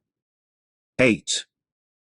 Now the mother delivered Jacob, when she was afraid that his brother would inflict some punishment upon him, because of the mistake about the prayers of Isaac, for she persuaded her husband to take a wife for Jacob out of Mesopotamia, of her own kindred, Esau having married already Basemath, the daughter of Ismael, without his father's consent, for Isaac did not like the Canaanites, so that he disapproved of Esau's former marriages, which made him take Basemath to wife, in order to please him. And indeed he had a great affection for her. Chapter 19. Concerning Jacob's flight into Mesopotamia, by reason of the fear he was in of his brother. 1. Now Jacob was sent by his mother to Mesopotamia, in order to marry Laban her brother's daughter, which marriage was permitted by Isaac, on account of his obsequiousness to the desires of his wife, and he accordingly journeyed through the land of Canaan, and because he hated the people of that country, he would not lodge with any of them, but took up his lodging in the open air, and laid his head on a heap of stones that he had gathered together. At which time he saw in his sleep such a vision standing by him. He seemed to see a ladder that reached from the earth unto heaven, and persons descending upon the ladder that seemed more excellent than human, and at last God himself stood above it, and was plainly visible to him, who, calling him by his name, spake to him in these words. 2. O Jacob, it is not fit for thee, who art the son of a good father, and grandson of one who had obtained a great reputation for his eminent virtue, to be dejected at thy present circumstances, but to hope for better times, for thou shalt have great abundance of all good things, by my assistance, for I brought Abraham hither, out of Mesopotamia, when he was driven away by his kinsmen, and I made thy father a happy man, nor will I bestow a lesser degree of happiness on thyself. Be of good courage, therefore, and under my conduct proceed on this thy journey, for the marriage thou goest so zealously about shall be consummated. And thou shalt have children of good characters, but their multitude shall be innumerable, and they shall leave what they have to a still more numerous posterity, to whom, and to whose posterity, I give the dominion of all the land, and their posterity shall fill the entire earth and sea, so far as the sun beholds them. But do not thou fear any danger, nor be afraid of the many labors thou must undergo, for by my providence I will direct thee what thou art to do in the time present. and still much more in the time to come. 3. Such were the predictions which God made to Jacob, whereupon he became very joyful at what he had seen and heard, and he poured oil on the stones, because on them the prediction of such great benefits was made. He also vowed a vow, that he would offer sacrifices upon them, if he lived and returned safe, and if he came again in such a condition, he would give the tithe of what he had gotten to God. He also judged the place to be honorable and gave it the name of Bethel, which, in the Greek, is interpreted, the house of God. 4. So he proceeded on his journey to Mesopotamia, and at length came to Haran, and meeting with shepherds in the suburbs, with boys grown up, and maidens sitting about a certain well, he stayed with them, as wanting water to drink, and beginning to discourse with them, he asked them whether they knew such a one as Laban, and whether he was still alive. Now they all said they knew him, for he was not so inconsiderable a person as to be unknown to any of them, and that his daughter fed her father's flock together with them, and that indeed they wondered that she was not yet come, for by her means thou mightest learn more exactly whatever thou desirest to know about that family. While they were saying this, the damsel came, and the other shepherds that came down along with her. Then they showed her Jacob, and told her that he was a stranger, who came to inquire about her father's affairs. But she, as pleased, after the custom of children, with Jacob's coming, asked him who he was, and whence he came to them, and what it was he lacked that he came thither. She also wished it might be in their power to supply the wants he came about. 5. But Jacob was quite overcome, not so much by their kindred, nor by that affection which might arise thence, as by his love to the damsel, and his surprise at her beauty, which was so flourishing, as few of the women of that age could vie with. He said then, There is a relation between thee and me, elder than either thy or my birth, if thou be the daughter of Laban, for Abraham was the son of Terah, as well as Haran and Nahor. Of the last of whom, Nahor, Bethuel thy grandfather was the son. Isaac my father was the son of Abraham and of Sarah, who was the daughter of Haran. But there is a nearer and later cement of mutual kindred which we bear to one another, for my mother Rebekah was sister to Laban thy father, both by the same father and mother, I therefore and thou are cousin germans. And I am now come to salute you, and to renew that affinity which is proper between us. Upon this the damsel, at the mention of Rebekah, as usually happens to young persons, wept, and that out of the kindness she had for her father, and embraced Jacob, she having learned an account of Rebekah from her father, and knew that her parents loved to hear her named, and when she had saluted him, she said that he brought the most desirable and greatest pleasures to her father, with all their family, who was always mentioning his mother, and always thinking of her, and her alone. And that this will make thee equal in his eyes to any advantageous circumstances whatsoever. Then she bid him go to her father, and follow her while she conducted him to him, and not to deprive him of such a pleasure, by staying any longer away from him.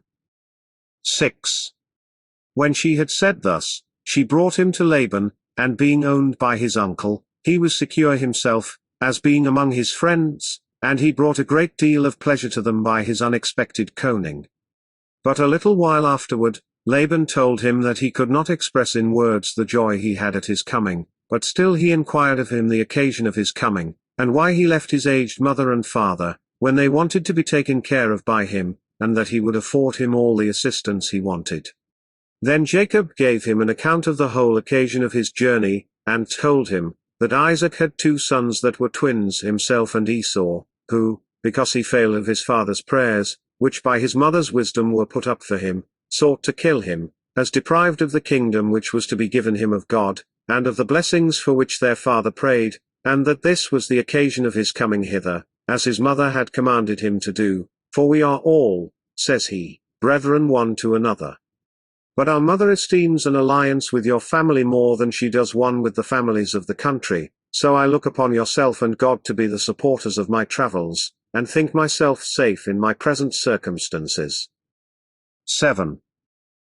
Now Laban promised to treat him with great humanity, both on account of his ancestors, and particularly for the sake of his mother, towards whom, he said, he would show his kindness, even though she were absent, by taking care of him, for he assured him he would make him the head shepherd of his flock, and give him authority sufficient for that purpose, and when he should have a mind to return to his parents, he would send him back with presents.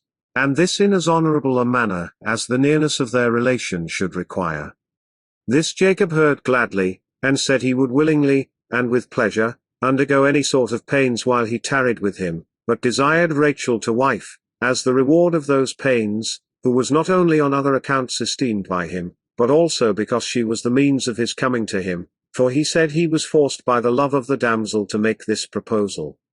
Laban was well pleased with this agreement, and consented to give the damsel to him, as not desirous to meet with any better son-in-law, and said he would do this, if he would stay with him some time, for he was not willing to send his daughter to be among the Canaanites, for he repented of the alliance he had made already by marrying his sister there. And when Jacob had given his consent to this, he agreed to stay 7 years, for so many years he had resolved to serve his father-in-law, that, having given a specimen of his virtue, it might be better known what sort of a man he was. And Jacob, accepting of his terms, after the time was over, he made the wedding feast, and when it was night, without Jacob's perceiving it, he put his other daughter into bed to him, who was both elder than Rachel, and of no comely countenance. Jacob lay with her that night, as being both in drink and in the dark. However, when it was day, he knew what had been done to him, and he reproached Laban for his unfair proceeding with him, who asked pardon for that necessity which forced him to do what he did, for he did not give him Leah out of any ill design, but as overcome by another greater necessity, that, notwithstanding this, nothing should hinder him from marrying Rachel, but that when he had served another 7 years, he would give him her whom he loved. Jacob submitted to this condition, for his love to the damsel did not permit him to do otherwise, and when another 7 years were gone, he took Rachel to wife. 8. Now each of these had handmaids, by their father's donation. Zilpah was handmaid to Leah, and Bilhah to Rachel, by no means slaves, but however subject to their mistresses. Now Leah was sorely troubled at her husband's love to her sister, and she expected she should be better esteemed if she bare him children, so she entreated God perpetually, and when she had borne a son, and her husband was on that account better reconciled to her, she named her son Reuben, because God had had mercy upon her, in giving her a son, for that is the signification of this name. After some time she bare 3 more sons, Simeon, which name signifies that God had hearkened to her prayer. Then she bare Levi, the confirmer of their friendship. After him was born Judah, which denotes thanksgiving. But Rachel, fearing lest the fruitfulness of her sister should make herself enjoy a lesser share of Jacob's affections, put to bed to him her handmaid Bilhah, by whom Jacob had Dan. One may interpret that name into the Greek tongue, a divine judgment. And after him Nephthalim, as it were, unconquerable in stratagems, since Rachel tried to conquer the fruitfulness of her sister by this stratagem. Accordingly, Leah took the same method, and used a counter-stratagem to that of her sister, for she put to bed to him her own handmaid. Jacob therefore had by Zilpah son, whose name was Gad, which may be interpreted fortune, and after him Asher, which may be called a happy man, because he added glory to Leah. Now Reuben, the eldest son of Leah, brought apples of mandrakes to his mother. When Rachel saw them, she desired that she would give her the apples, for she longed to eat them, but when she refused, and bid her be content that she had deprived her of the benevolence she ought to have had from her husband, Rachel, in order to mitigate her sister's anger, said she would yield her husband to her, and he should lie with her that evening. She accepted of the favor, and Jacob slept with Leah, by the favor of Rachel. She bare then these sons, Issachar, denoting one born by hire, and Zabulon, one born as a pledge of benevolence towards her, and a daughter, Dinah. After some time Rachel had a son, named Joseph, which signified there should be another added to him. 9. Now Jacob fed the flocks of Laban his father-in-law all this time, being 20 years, after which he desired leave of his father-in-law to take his wives and go home, but when his father-in-law would not give him leave, he contrived to do it secretly. He made trial therefore of the disposition of his wives what they thought of this journey, when they appeared glad, and approved of it. Rachel took along with her the images of the gods, which, according to their laws, they used to worship in their own country, and ran away together with her sister. The children also of them both, and the handmaids, and what possessions they had, went along with them. Jacob also drove away half the cattle, without letting Laban know of it beforehand. But the reason why Rachel took the images of the gods, although Jacob had taught her to despise such worship of those gods, was this, that in case they were pursued, and taken by her father, she might have recourse to these images, in order to obtain his pardon. 10. But Laban, after 1 day's time, being acquainted with Jacob's and his daughter's departure, was much troubled, and pursued after them, leading a band of men with him, and on the 7th day overtook them, and found them resting on a certain hill, and then indeed he did not meddle with them, for it was eventide, but God stood by him in a dream, and warned him to receive his son-in-law, and his daughters in a peaceable manner, and not to venture upon anything rashly, or in wrath but to make a league with Jacob. And he him, that if he despised their small number, attacked them in a hostile manner, he would assist them. When Laban had been thus forewarned by God, he called Jacob to him the next day, in order to treat with him, and showed him what dream he had, in dependence whereupon he came confidently to him, and began to accuse him, alleging that he had entertained him when he was poor, and in want of all things, and had given him plenty of all things which he had.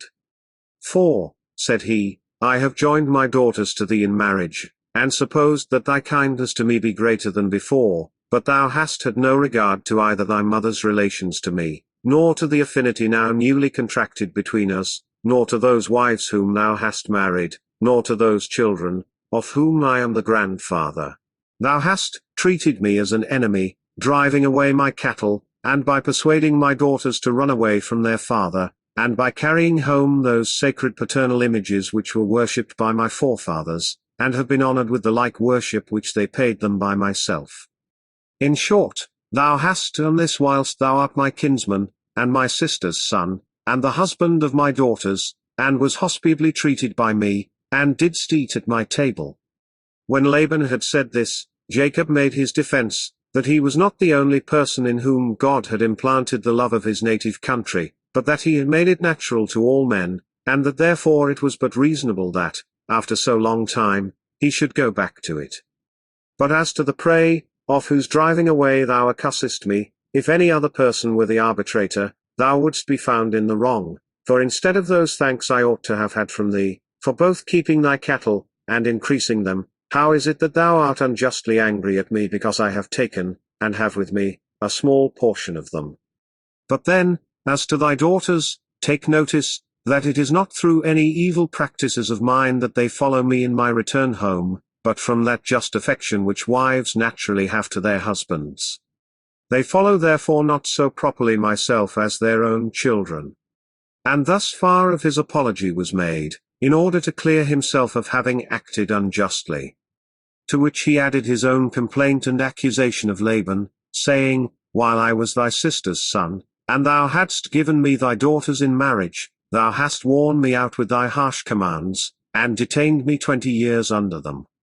That indeed which was required in order to my marrying thy daughters, hard as it was, I own to have been tolerable, but as to those that were put upon me after those marriages, they were worse, and such indeed as an enemy would have avoided.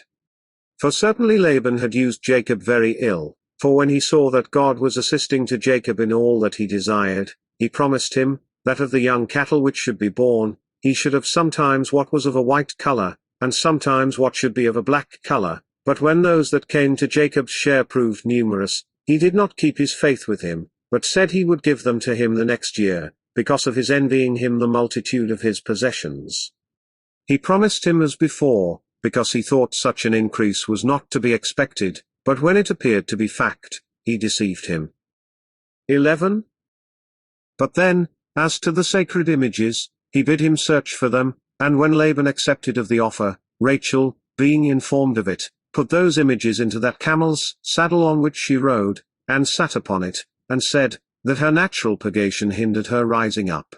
So Laban left off searching any further, not supposing that his daughter in such circumstances would approach to those images.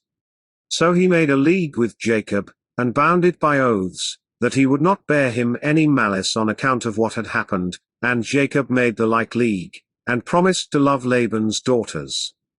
And these leagues they confirmed with oaths also, which they made upon certain as whereon they erected a pillar, in the form of an altar, whence that hill is called Gilead, and from thence they call that land the land of Gilead at this day.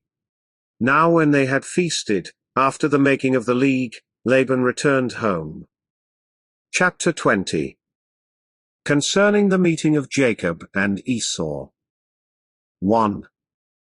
Now as Jacob was proceeding on his journey to the land of Canaan, angels appeared to him, and suggested to him good hope of his future condition, and that place he named the camp of God. And being desirous of knowing what his brother's intentions were to him, he sent messengers, to give him an exact account of everything, as being afraid, on account of the enmities between them.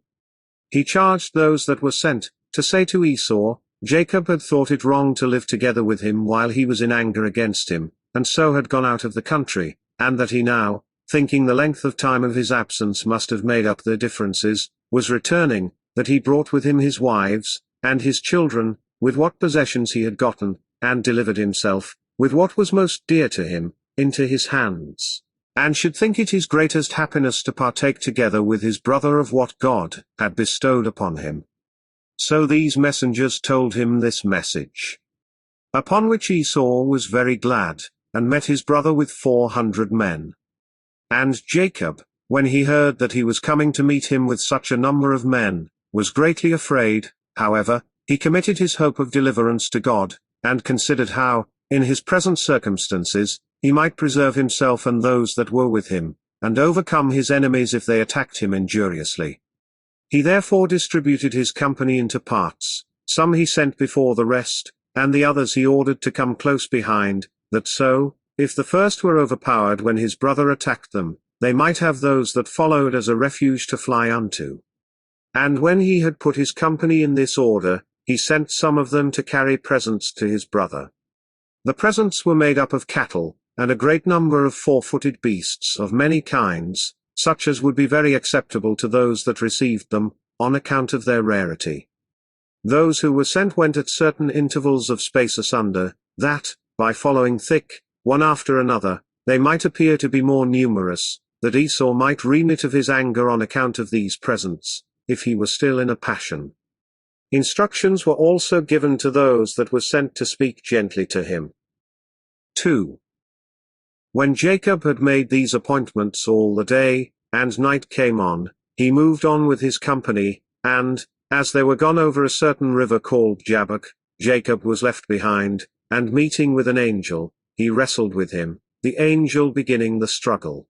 But he prevailed over the angel, who used a voice, and spake to him in words, exhorting him to be pleased with what had happened to him, and not to suppose that his victory was a small one, but that he had overcome a divine angel, and to esteem the victory as a sign of great blessings that should come to him, and that his offspring should never fall, and that no man should be too hard for his power. He also commanded him to be called Israel, which in the Hebrew tongue signifies one that struggled with the divine angel. These promises were made at the prayer of Jacob, for when he perceived him to be the angel of God, he desired he would signify to him what should befall him hereafter. And when the angel had said what is before related, he disappeared, but Jacob was pleased with these things, and named the place Phanuel, which signifies, the face of God. Now when he felt pain, by this struggling, upon his broad sinew, he abstained from eating that sinew himself afterward, and for his sake it is still not eaten by us. 3. When Jacob understood that his brother was near, he ordered his wives to go before, each by herself, with the handmaids, that they might see the actions of the men as they were fighting, if Esau were so disposed. He then went up to his brother Esau, and bowed down to him, who had no evil design upon him, but saluted him, and asked him about the company of the children and of the women, and desired, when he had understood all he wanted to know about them, that he would go along with him to their father, But Jacob pretending that the cattle were weary, Esau returned to Seir, for there was his place of habitation, he having named the place Roughness, from his own hairy roughness. Chapter 21. Concerning the violation of Dinah's chastity. 1. Hereupon Jacob came to the place, till this day called THENCE, Succoth, from whence he went to Shechem, which is a city of the Canaanites.